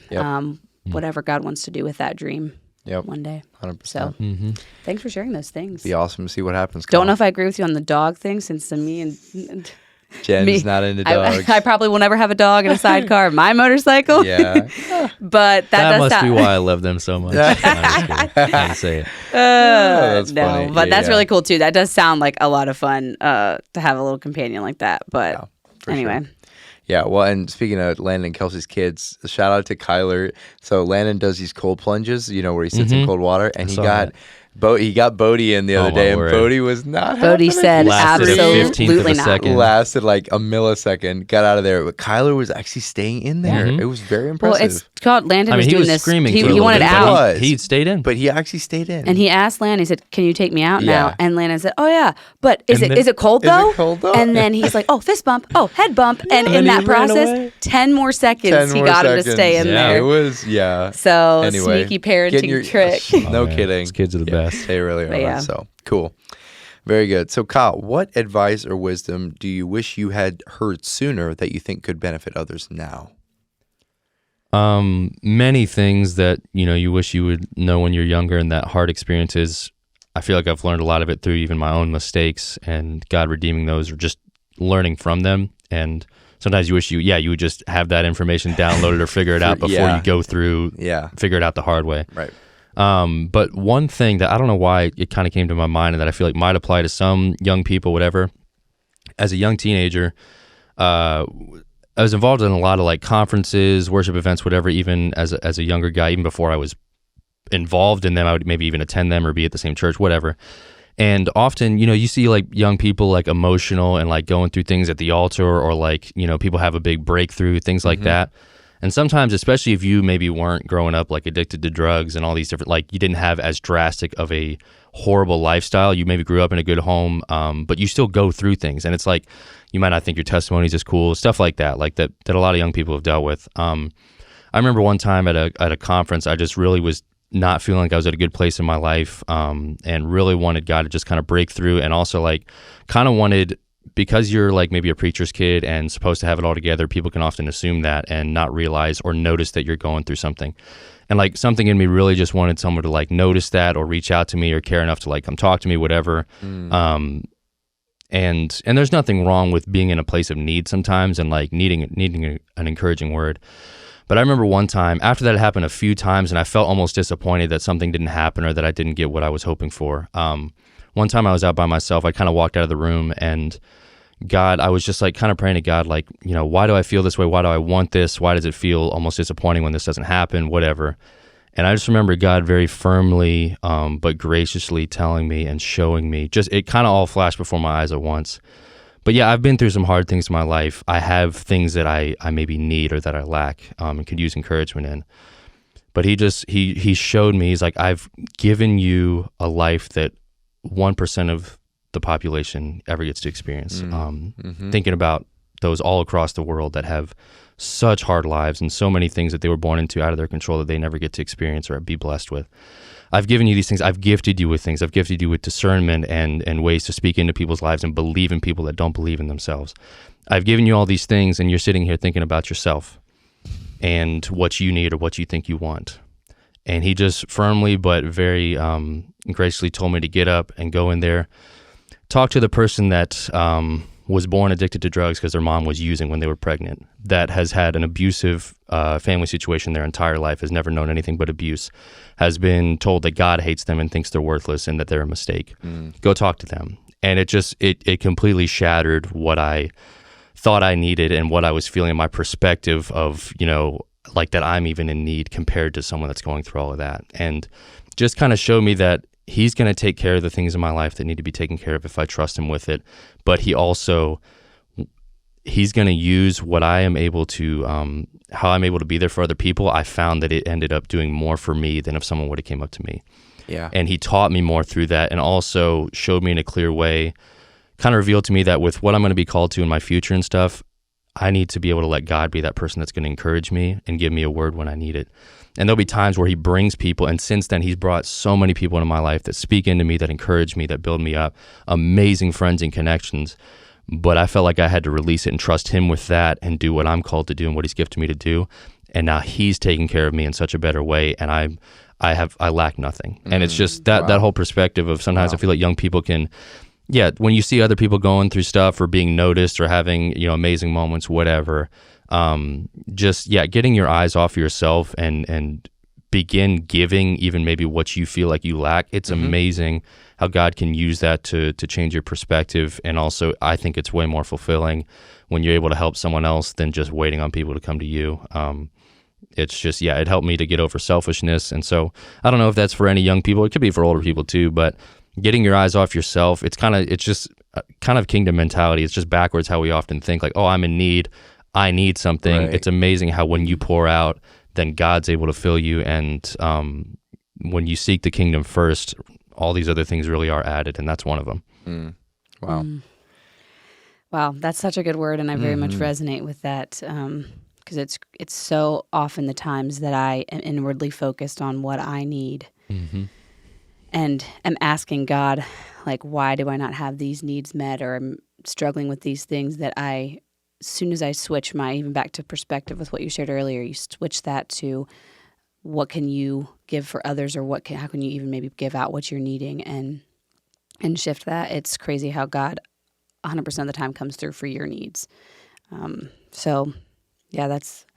a powerful word, and I think it's very, very needed to hear for anyone, but even our generation to hear that. So yeah. And I think it brings value to those that feel like they don't have the testimony that some people do.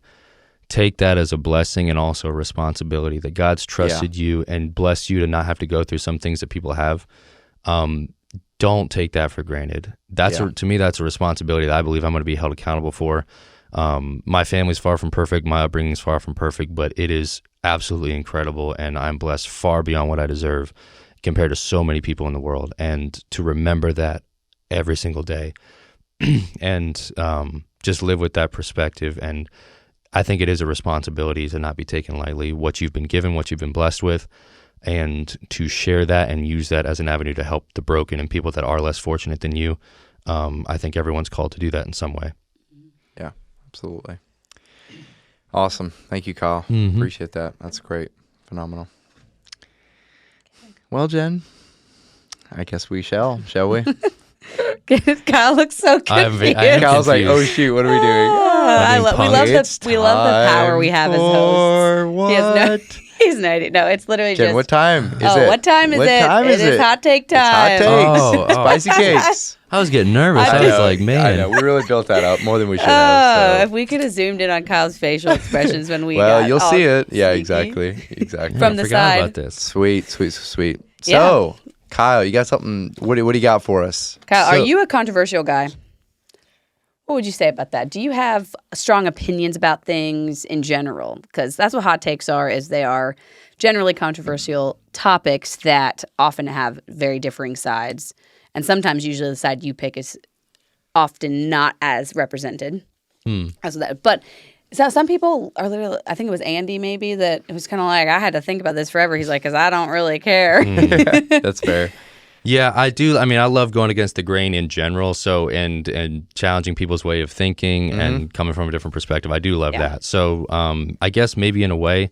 But when it comes to serious things, I try to hold my opinion very lightly and try to see things from other people's perspective and understand it, take time to listen. That's very important to me. So, in a sense, yes, especially when it comes to like lighthearted things that you can joke about, banter about, argue about. Oh, I love that. And I'll be very passionate about that, and I will argue with you as much as you want. Yeah. But yeah, so I enjoy good controversy for sure. Yeah. Sweet. Well, that's what this is. The way we do it here is it's all in good fun, and hopefully no one gets genuinely mad at anyone. Tears start flowing. We'll just we'll see what happens. We'll see what happens.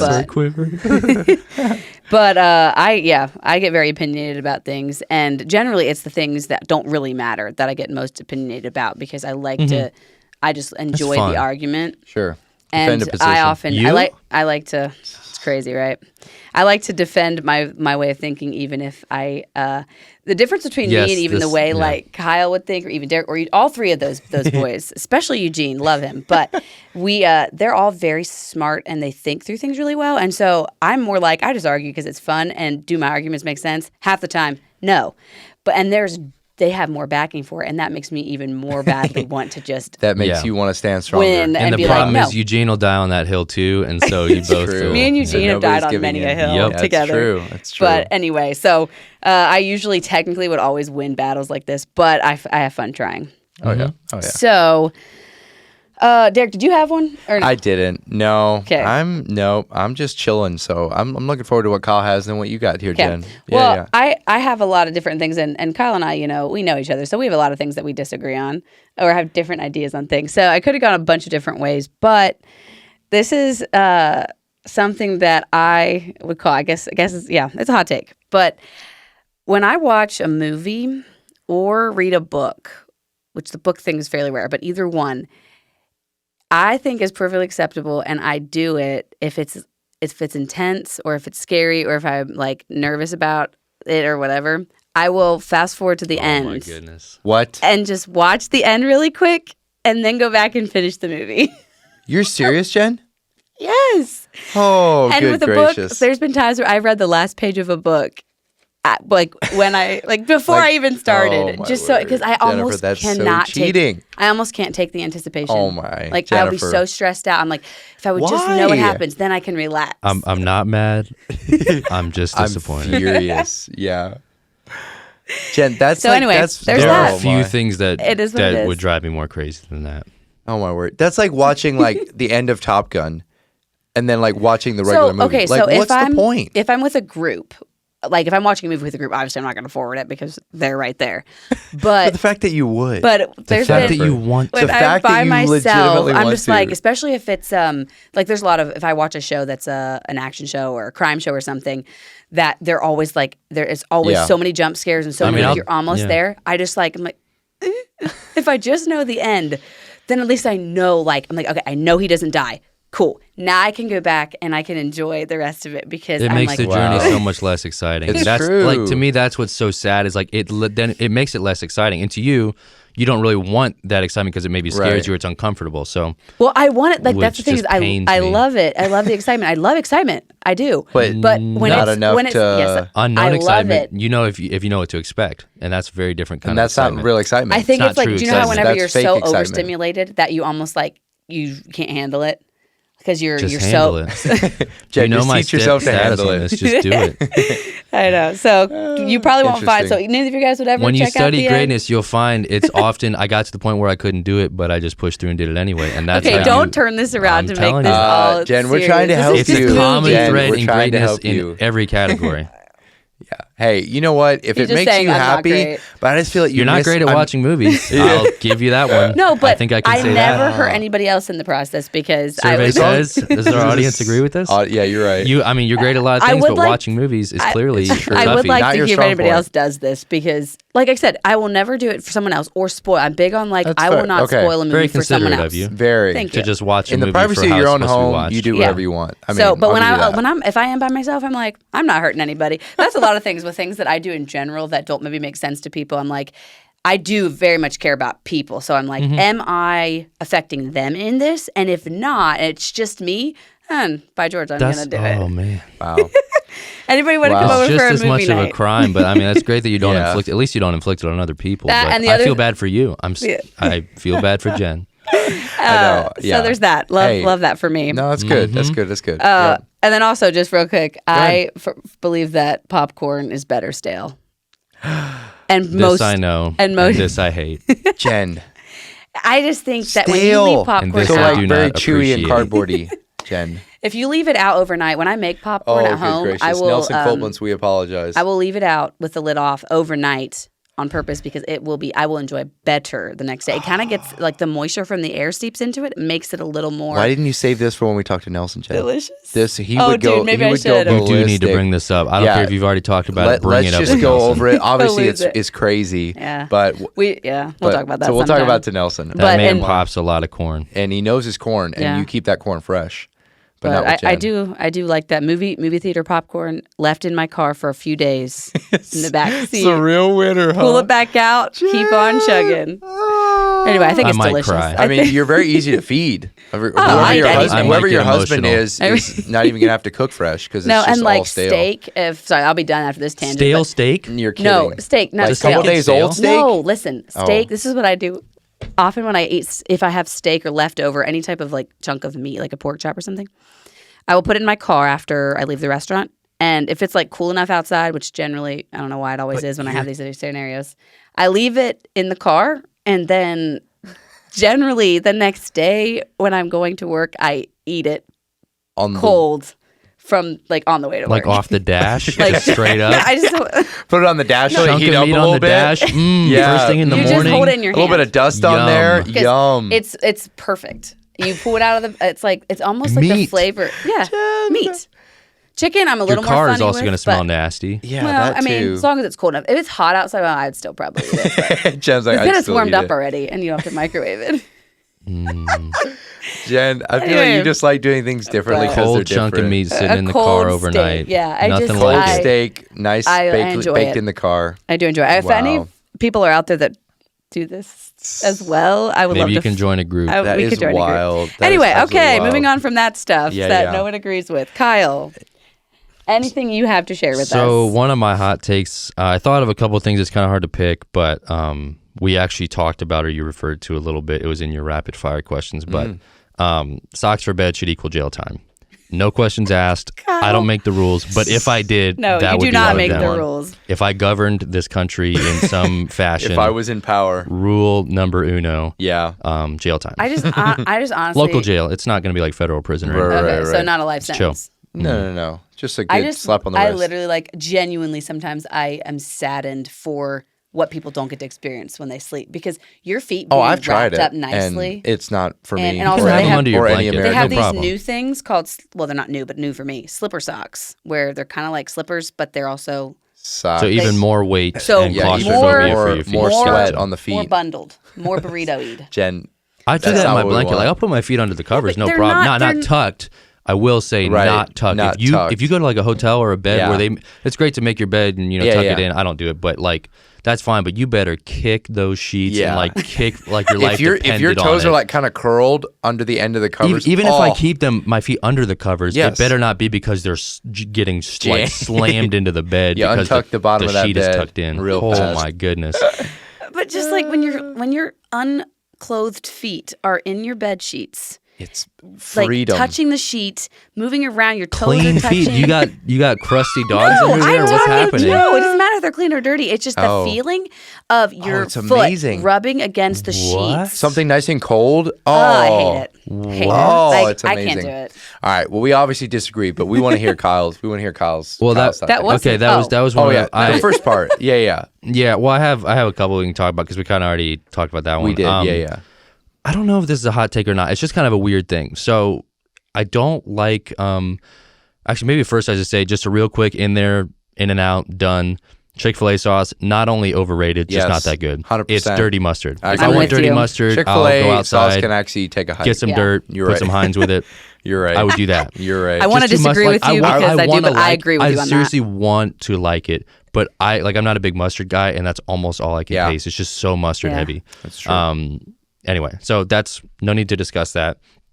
I don't like tomatoes. That's not that hot of a take. A lot of people don't like tomatoes, but tomato basil soup with a crispy, buttery grilled cheese on the side to dip in the soup on like a dreary, rainy day might be one of my favorite combinations of anything of all time. Goated. Really? Yes. How can that be if you do not like tomatoes? I don't know. Now, I like Well, tomato. the It's not thing like is, I could, like tomato basil doesn't taste like straight tomatoes, though. It's That's the 'cause they thing. add does enough taste stuff in it, pretty maybe.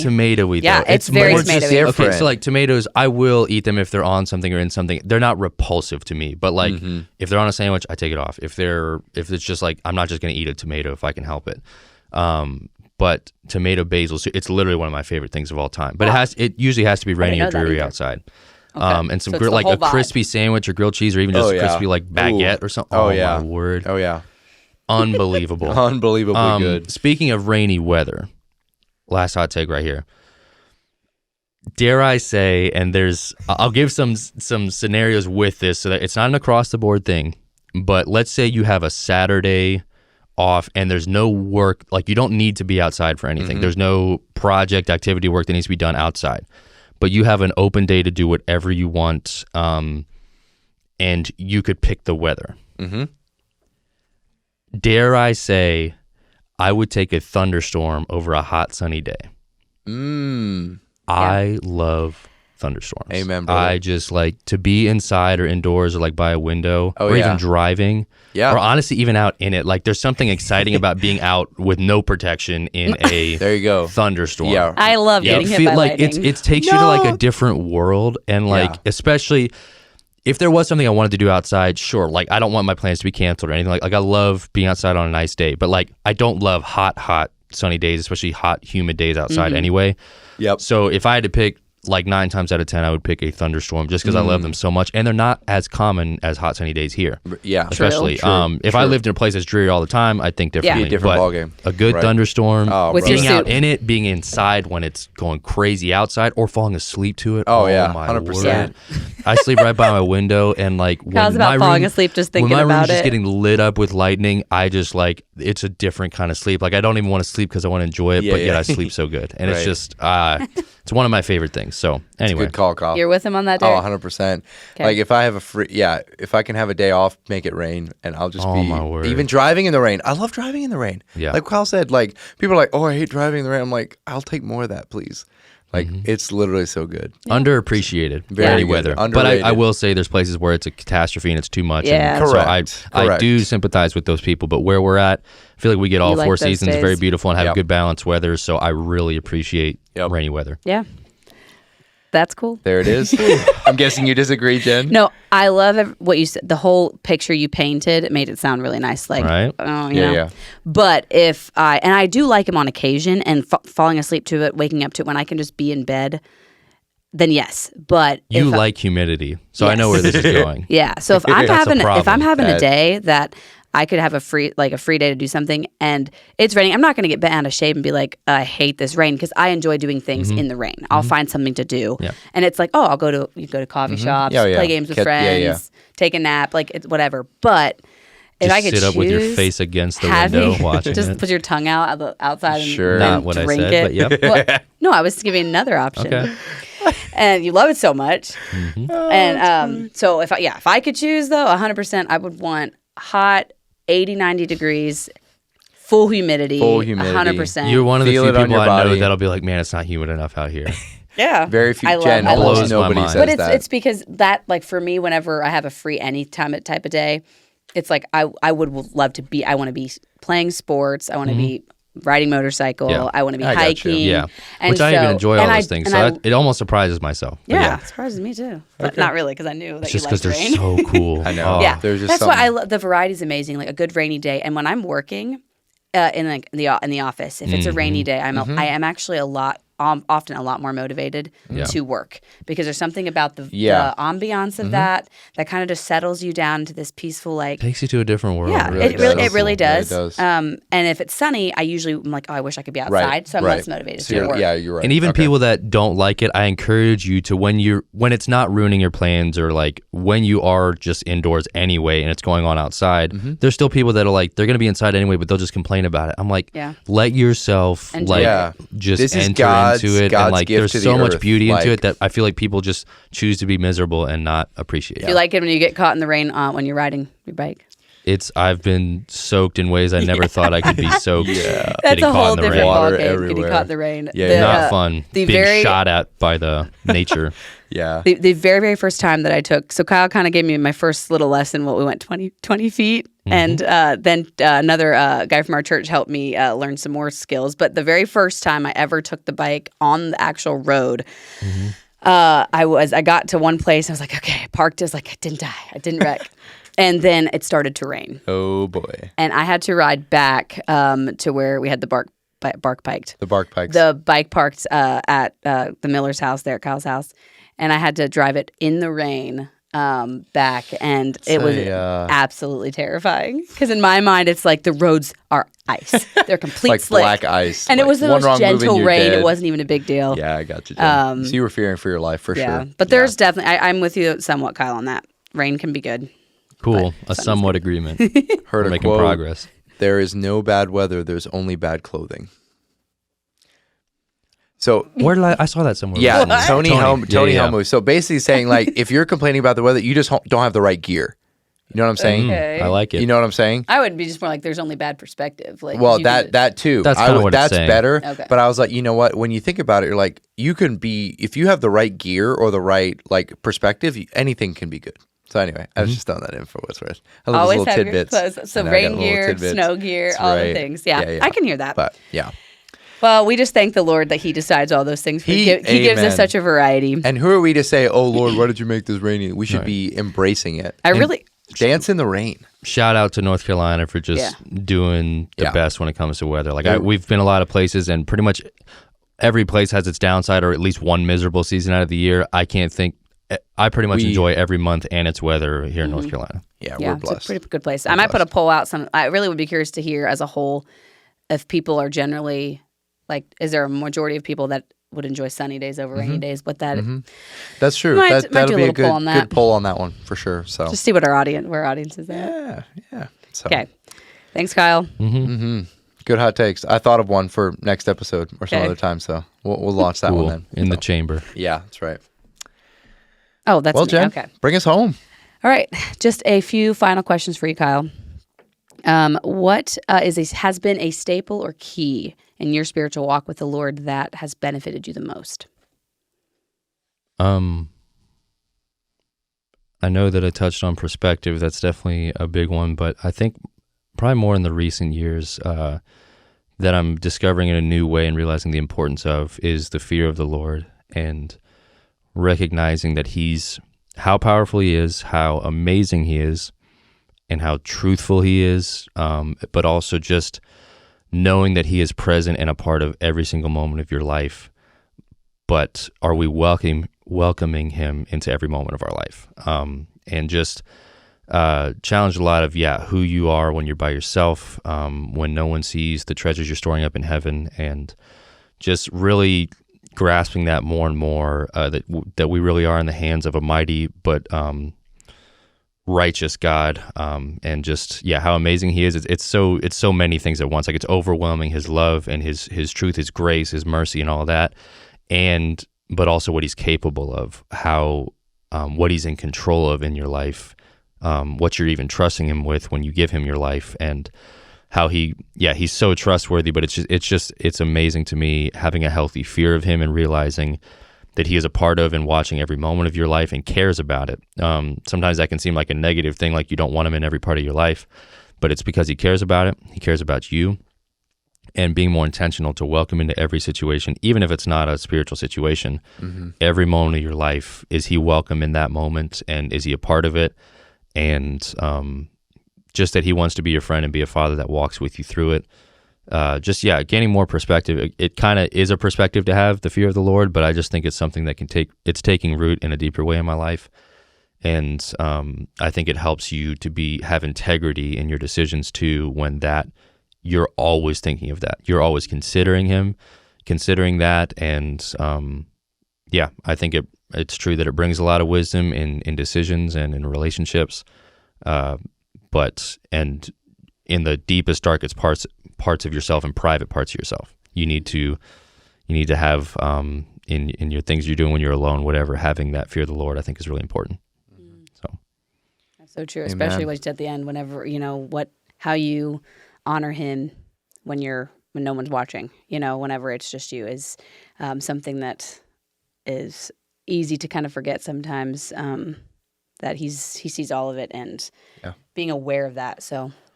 Yeah. Another thing was being grateful for anything that makes you dependent on Him and desperate for Him. It could even be your own shortcomings. It could be an addiction. It could be something. Now, that's not saying be grateful for your addiction and keep living in it. But if there's a stronghold in your life, a struggle in your life, a circumstance that's out of your control in your life, a person, a thorn in your flesh, whatever it might be, it could be a sickness. Even if you believe and know that God wants to heal you from that, deliver you from that addiction, whatever it is, still having the perspective of there's always going to be something in your life that's either hard or that you're facing, and that's going to be could be a trial or just a difficult circumstance. If you don't have anything in your life, I promise you, if you're following Jesus, something's going to happen and there's going to be hard things in your life. And being grateful for those things, simply, even if you're not grateful for the thing itself, you're thankful that it brings you to your knees and it makes you rely on God and that it makes you think of him. And it's amazing how sometimes when you're on a mountaintop or when you feel like you don't really need much or things are going well, there's nothing that wrong or going that's really hard that you're walking through. How often are you thinking about God in those moments and relying on him like you would when you're in a valley? And getting used to relying on him and looking to him and being as desperate for him when I'm doing amazing as I am when I need him and I'm doing awful. That's been a big principle and key for me that I've tried to make a part of my life and become a part of my heart and how I live. And it requires a lot of intentionality when things are maybe going better or there's not something pressing at the moment. Am I as desperate and reliant on him in those moments as I am when I have no other choice? Wow, Kyle. Yeah, that's really good. Wow. That's incredible. I think we live in such a day of grace that we don't realize like that there is justice. Justice will be served, and what we sow, we will reap. And I think, we live in a day where we don't see instant justice for the things that we do. But one day we will. And by then you can't repent, or you can't, it's going to be, the hammer's going to fall. And there's a lot of people that are like, they feel like they can get away with it, but it's just going to be delayed. And so we have a responsibility to be like, encourage one another, pick each other up, and also be like, hey, God is a God of justice and his standard is what's true and right. And I'm challenged by that, Kyle. Thank you for that. Yeah, definitely. Yeah. Thanks for sharing that. Yes, 100%. So, Kyle, is there a song, a podcast, or a book that people should give a look-see? So there's so many songs. I'm always like listening to new music and love discovering new music. And I cannot relate to people that are like going on a road trip, need some new music. And there's nothing wrong with that. But that's shout a lot out of to me people. who just did that. Really? Sorry. That's a lot of people. Honestly, there's nothing wrong with it. Cause but I know for me, like I'm always like, I have so much music that I want to listen to. That's like, that I'm always finding. And I'm also like, I've gotten like kind of figured out how I like to find new music that I know I'm going to like, or that's going to be what I need and stuff, and exploring different things. So I feel like I always have new music that I can listen to and that I want to check out. So it's rare that like, oh man, I've listened to all my music, I don't have any other music, that sort of thing. But a song that people have probably heard a lot by now, and we're planning to do it at some of our next conferences. We just did it at our church. And I'm probably partial because we heard it for the first time by the original artist when they debuted it in Dallas, Texas at the Awaken Conference. We were all there. Heard it by Shane and Shane, called You've Already Won. The message of it, the music, the heart behind it is just, there's something really incredible about it. And it feels like it's been a big song already for this year. And it was already last year when we heard it. Yeah. But now that it's out and now that people are getting familiar with it and we're planning to do it live some more places and get people familiar with it, really shout out to Shane and Shane for that one. I love Shane and Shane, probably my favorite Christian artists overall, with stuff they've produced and their heart, just who they are as individuals too, and what's behind the music, how scripturally based it is, and just a lot of good things from them that have inspired me a lot. In music. Awesome. So that's a song. There's lots of other songs. One that's not as new, but There Is a King by Elevation Worship it's an old one that a lot of people know, but I was just listening to that earlier today, and there's something about it it's very different too. It's not what you hear all the time or what's maybe even as popular, how the music is and how it's written, but just a powerful song. Encourage people to check that out. And if you do already know it, listen to it again. It's great. As far as a podcast, I honestly, it's kind of weird. Like I love listening to people and being inspired by people and content and even reading and stuff, but I don't listen to a lot of podcasts. I really don't. And the next closest thing that I will recommend that I actually do pretty much every week. So I think y'all have mentioned about John Pacluda from Texas. He used to be part of Watermark Church and now has his own church, Harris Creek, and a lot of people are familiar with his stuff. Some people aren't. But his Friday Q&As on Instagram. Oh, yeah. I look forward to those. There is something about him. I'm not lifting up a man. He's not perfect, but just his perspective, and even if he doesn't always have answers for stuff, the way he will present even another question to get you thinking about it and point out something about it that makes you research it yourself, whatever. He's hilarious too, love his humor and just how he interacts with people and the topics he tackles. And it takes a lot less time than maybe a full podcast. It takes maybe 10 minutes to go through them all. Wow. Depends how many he does. Yeah. But I really enjoy that. So I recommend that to follow JP on Instagram and check out he does them every Friday pretty much. I don't know. I feel like I've learned so much from those, and it takes less time. And if you're maybe like me and don't actually listen to that many podcasts, one of the reasons for that is music's a big part of my life, and I do listen to a lot of music, but I actually, if I'm road tripping or have time where basically I could just be listening to something, I've tried to make it a goal of mine the last couple of years to embrace that silence and allow that to definitely be a time where I listen to God more than I listen to other people. And it's a good use of your time, maybe more than watching a movie. Like, listen to podcasts, get good content and input, not discouraging that, but I don't think any of us struggle that we take too much time and spend too much time with God just listening and allowing him to speak to us. Right. For sure. Or to let out your heart to him. Take time to do that. I don't think any of us are in danger of doing too much of that. So I try to be intentional in times where I maybe could listen to a bunch of stuff, listen to God, take that opportunity to do it, because otherwise you find you maybe don't have a lot of time that you take to do that. So that's kind of what I've challenged myself with. So that's part of the reason I don't listen to a ton of podcasts when I have maybe hours to drive or things like that. But yeah. Cool. Well, those are some good plugs. Very Check solid. those out, guys. Shane and Shane already won. There's a King by Elevation Worship, and then JP's Q&A on Instagram. Sounds solid. It's also overwhelming to me how many podcasts there are. Yeah. And I almost don't know where to start, because everyone's like, you got to listen to this. This Other than podcast is my life. the interview, Other than the obviously. interview, which I am thankful. I get a healthy dose of podcasts because I'm here for pretty much every episode we record. And yeah, you're right. So I get my dose of podcasts here and there, but I feel like it's almost there's a lot out there. Books, there's tons so of content, many, and it's like hard to know almost where to start or which one to actually dive into. But and I like what you said at the end there about, because there's no lack of content out there. There's no lack of music, podcasts, books, movies. There's no lack of that. Right. If anything, it's more than ever before. And there are good things. And so many people have said, oh, you should check this out. Oh, you should check this out. Not wrong. Sometimes there's very valuable things with that. But I think there can also be just the enemy can have a tactic of, if he can keep us so almost distracted or our time taken up with hearing from other people and hearing from even other good things that are still good perspective. Right. None of those can ever compare to or take the place of God himself and what he wants to say, his word, his voice. And it can be a sneaky way of, you think, oh, I'm watching a sermon. Oh, I'm listening to this. And then really stepping back and saying, well, how much time have I actually spent with the Creator and the one who has given all these gifted people the ability to share? And I think that's a good thing that you pointed out, that taking time to actually not be so having so much bombard you from other people, that still can be good. There's a place for it, but remembering spending time with the God himself is way more valuable and something we cannot miss. Yeah, and it's very dare good I say, the purpose of content that is good and that is godly and preaching and all that, it's to point you to Christ. It's to make you want to fall in love with him and spend time with him. And time's the most precious thing you have. So even if the enemy knows that he can take all your time, if it's with good things, he's still got it's still all your time. And the point of content is to point you to Jesus, and the solution.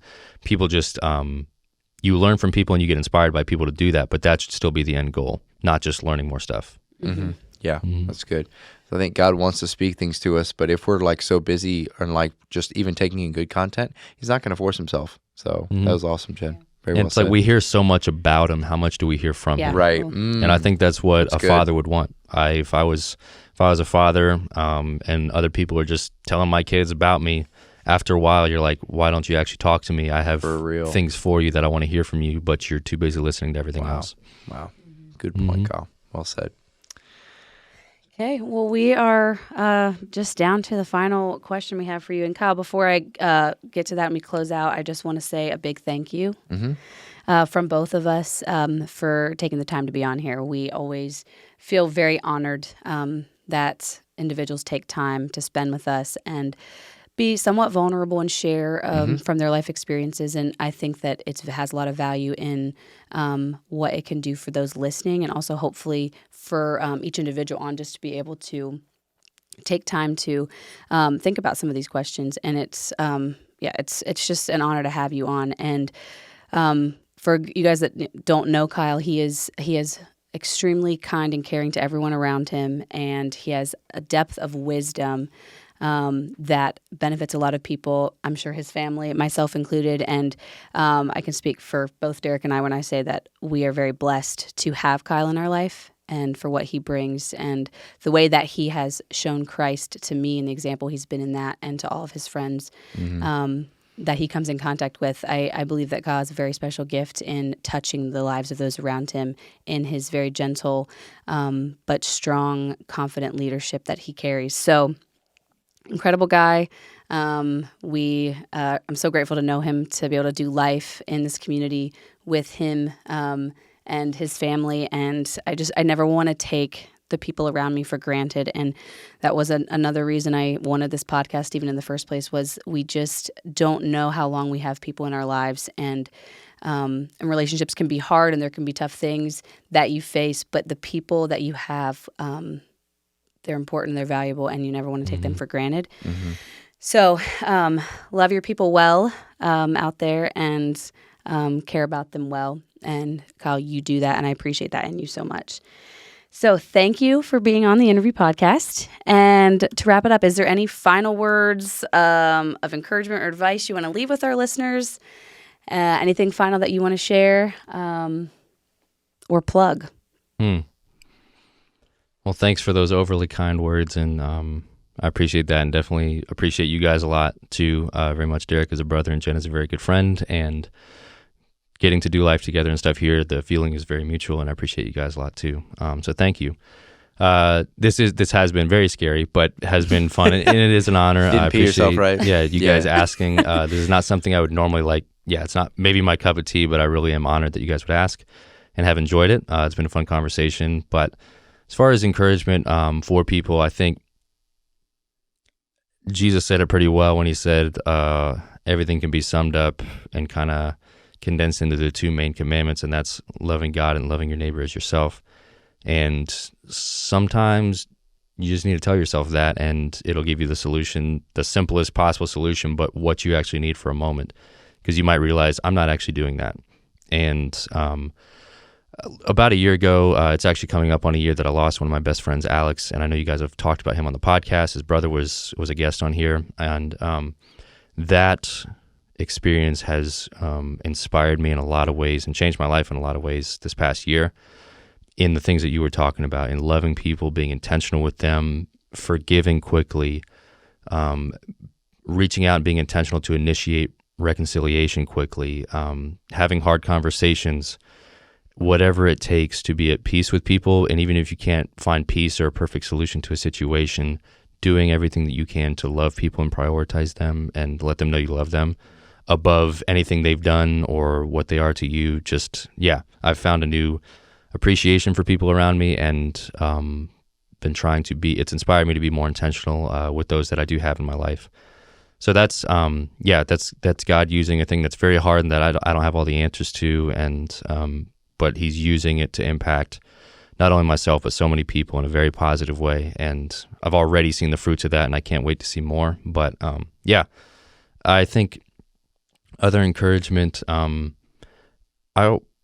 perspective and some of the stuff we talked about, I know not everyone can travel much. Most people get a chance to at least travel a little bit in their lifetime, or maybe see a different culture or country. I think every citizen should be required to either go experience a different culture in a different country at some point. And if that's not practical, or you think you can't afford it, you don't have time, whatever, go to your local prison. You can't make enough excuses that are justifying not going to your local jail or your prison. There's something about it, seeing other people in other worlds that just completely opens your eyes to perspectives and appreciation for what you maybe have, but also getting to see other people in those circumstances or hard circumstances as believers walking out their faith and how they're able to do it. It's something more real than a lot of us honestly grow up having. And you can learn, I've learned so much from inmates, from guys that have done horrible things, murders, whatever, that God's gotten a hold of their life, and their faith is so genuine and so real and so passionate that it changes your life forever.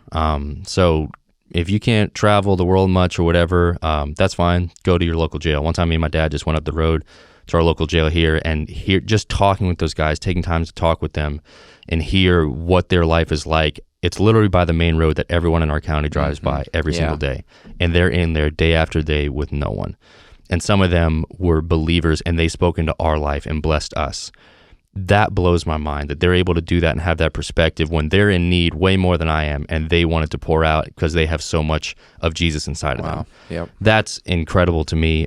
So just seeing different people, hearing about different people, and doing life with some sort of different culture, people from a different background, I just think it does so much for your life and your perspective and appreciation for what you have. So that's definitely an encouragement. Last thing I thought about, back to my shout out to JP, John Pecluda. He posted something the other day, I think, about, you know how you have like FOMO, like fear of missing out. I think there's like a FOBO.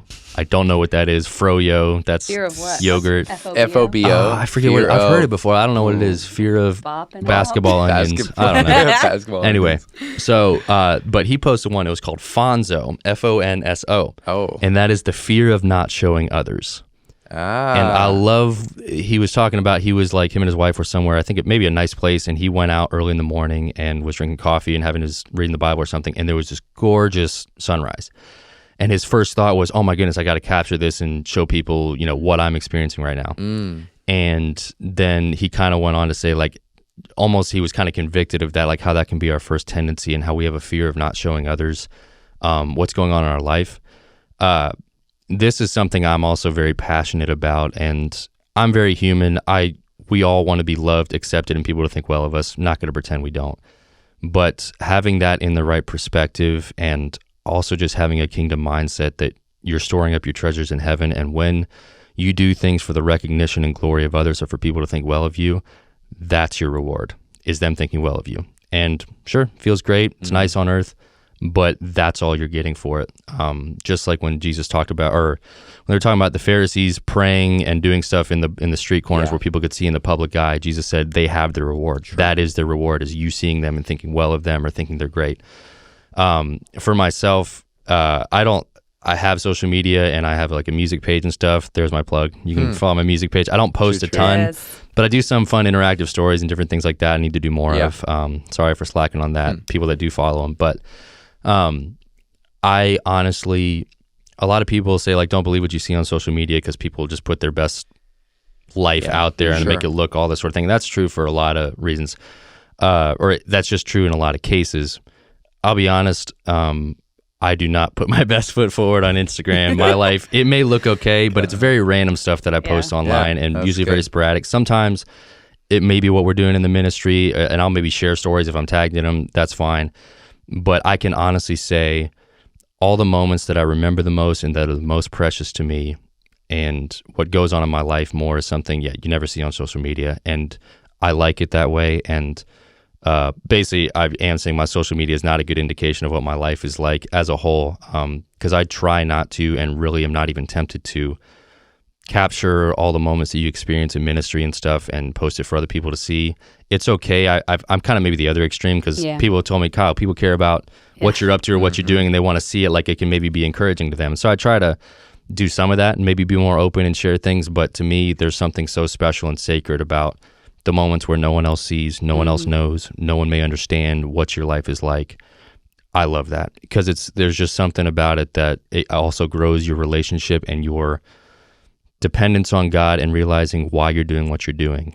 People are going to forget about you. People will let you down at some point, and it's also just, it's not an eternal, fulfilling, lasting thing, what they think of you. And so just like being okay, like not having the fear of not showing others, being okay, and honestly being intentional about having moments where there is no one to see, to know, to give credit, to think well of you, and let those moments be between you and God, or you and whoever you were experiencing it with, and leave it at that, and get over the temptation to want to show others or prove yourself to others or look a certain way to others. That's, to me, those are the memories that I hold dearest that no one's ever going to see. And it's special to me, and I feel like helps me keep the perspective when I do that consistently and don't make it a habit to be always showing or telling people what I'm up to and what God's been doing. There's something about it that keeps it real for me, and maybe it's just for me, but it keeps my perspective right in why I do what I do, and never let people's opinion and thoughts about you or wanting to prove yourself to people be what motivates it. People may recognize it and see some of what God does, and that can be a good thing. God can use that, but don't let that be what motivates you. Yeah. Well, that is extremely good advice and good word to go out on. Amen. For today. Preach it. So, Preach it. A quick example. A quick example of that is when me and my friend Peach were in New York City, and this is where it's kind of showing I'm bad. I'm the opposite way, and he and I are kind of alike in this way. He's very good at social media. He's posting cool stuff all the time, but yeah. I don't do that. But like, we're very in the moment people, especially when we're together. We had the most insane weekend in New York City when he was living there. Him and friend Javen as well, together doing stuff. We got to ride our motorcycles through Times Square twice. I didn't even think, we never even thought about, we should take a picture while we're here, we should video that. It was one of the coolest things ever, right in the heart of Times Square. We got to ride our motorcycles. We did a couple rounds through, and like, you think after the one would be like, I should video this time. No, never thought about it. We have one blurry picture of us in like the shadows from the whole weekend. Of the whole week, and like so many things happened that like I'll never forget. Yeah. And so like that's how so much of my life is, and honestly I love it. Sometimes I'm like, man, I would have been cool. Like, I love snap memories. Like I often take snap stuff and save it. Don't send it to anyone, just because I'm like, just it is. So you have it. I want to do better at documenting it. I know my brain's not going to always be able to remember, and my body will fail me, and so I'm trying to do better at documenting some things, but I am grateful that God has helped me to learn to never have that be my motivating factor, to not do things to be noticed by others. And he's taken me through things to learn that. It wasn't always that way. Yeah. So yeah, definitely an encouragement to people to always check your motives and remember why you're doing what you're doing, even if it's good things. In ministry, if you're doing it for the wrong reasons, you're going to burn out. I don't believe in burnout at all. I think you get weary physically, and there's times where you need God or people to pick you up. But I believe if you're doing things and seeking the kingdom first, God's going to carry you the entire way. And it may look different in different seasons. You have to know your limits. But I believe actually burning out and giving up is a reflection on what was motivating you to do it in the first place. Wow. Gotcha. Cool. That's a good word. That's something that could be. I feel like we could dive into that a little bit. Might have to have Kyle back on for another podcast one of these days. That's a good word, Kyle. It's a good word. So thank you so much. I could be wrong, but hey, no, that's good. Appreciate you sharing that. Out loud. Appreciate you sharing. And like he mentioned, his music page that he does have. You want to tell them what it's called? It's called Acousticals. Not a real word, made up word, but at least doesn't have a bunch of numbers and dashes. Yeah, and even my normal personal account, I can't stand when it looks like there's a home address or a telephone number, your birthday plus your email on your username. Keeping it simple. Got your social security on there. Number, bank account. So he has that. He has his personal page if anybody wants to follow him. Yep, we'll link that, all that. Yeah, jazz. that and his music page. We'll put that in the show notes as well as on our Instagram page. So check that out. He does have some cool music stuff. And if you want to see more, just message him for more. Say, Kyle, we need some content. There you go. But it is really cool. It's to see some of his music stuff on there. So definitely check that out. I think that's it. Thanks again so much, Kyle, for being on. We appreciate it. Yeah, absolutely, man. And as we round out the episode, Derek's favorite part, follow our lead. I was going to say, do you want me to start it? I would just like to say I didn't pee myself, and I really thought I was going to. So you're so good. You're so good. Can we mix it up? Can I start? Sure. Is that okay? Yeah. Remember how you say it has been the Interview Podcast. This is one of your hosts, D Mills. No. Oh, boy. Jen, no, you have to. Say, nicknames? I've been. No, this has been one of your hosts, D Mills. I see what you mean. All right. This has been the Interview Podcast. I've been Derek. I've been Jen. I've been Kyle. We'll see y'all next time. Bye, guys. Goodbye.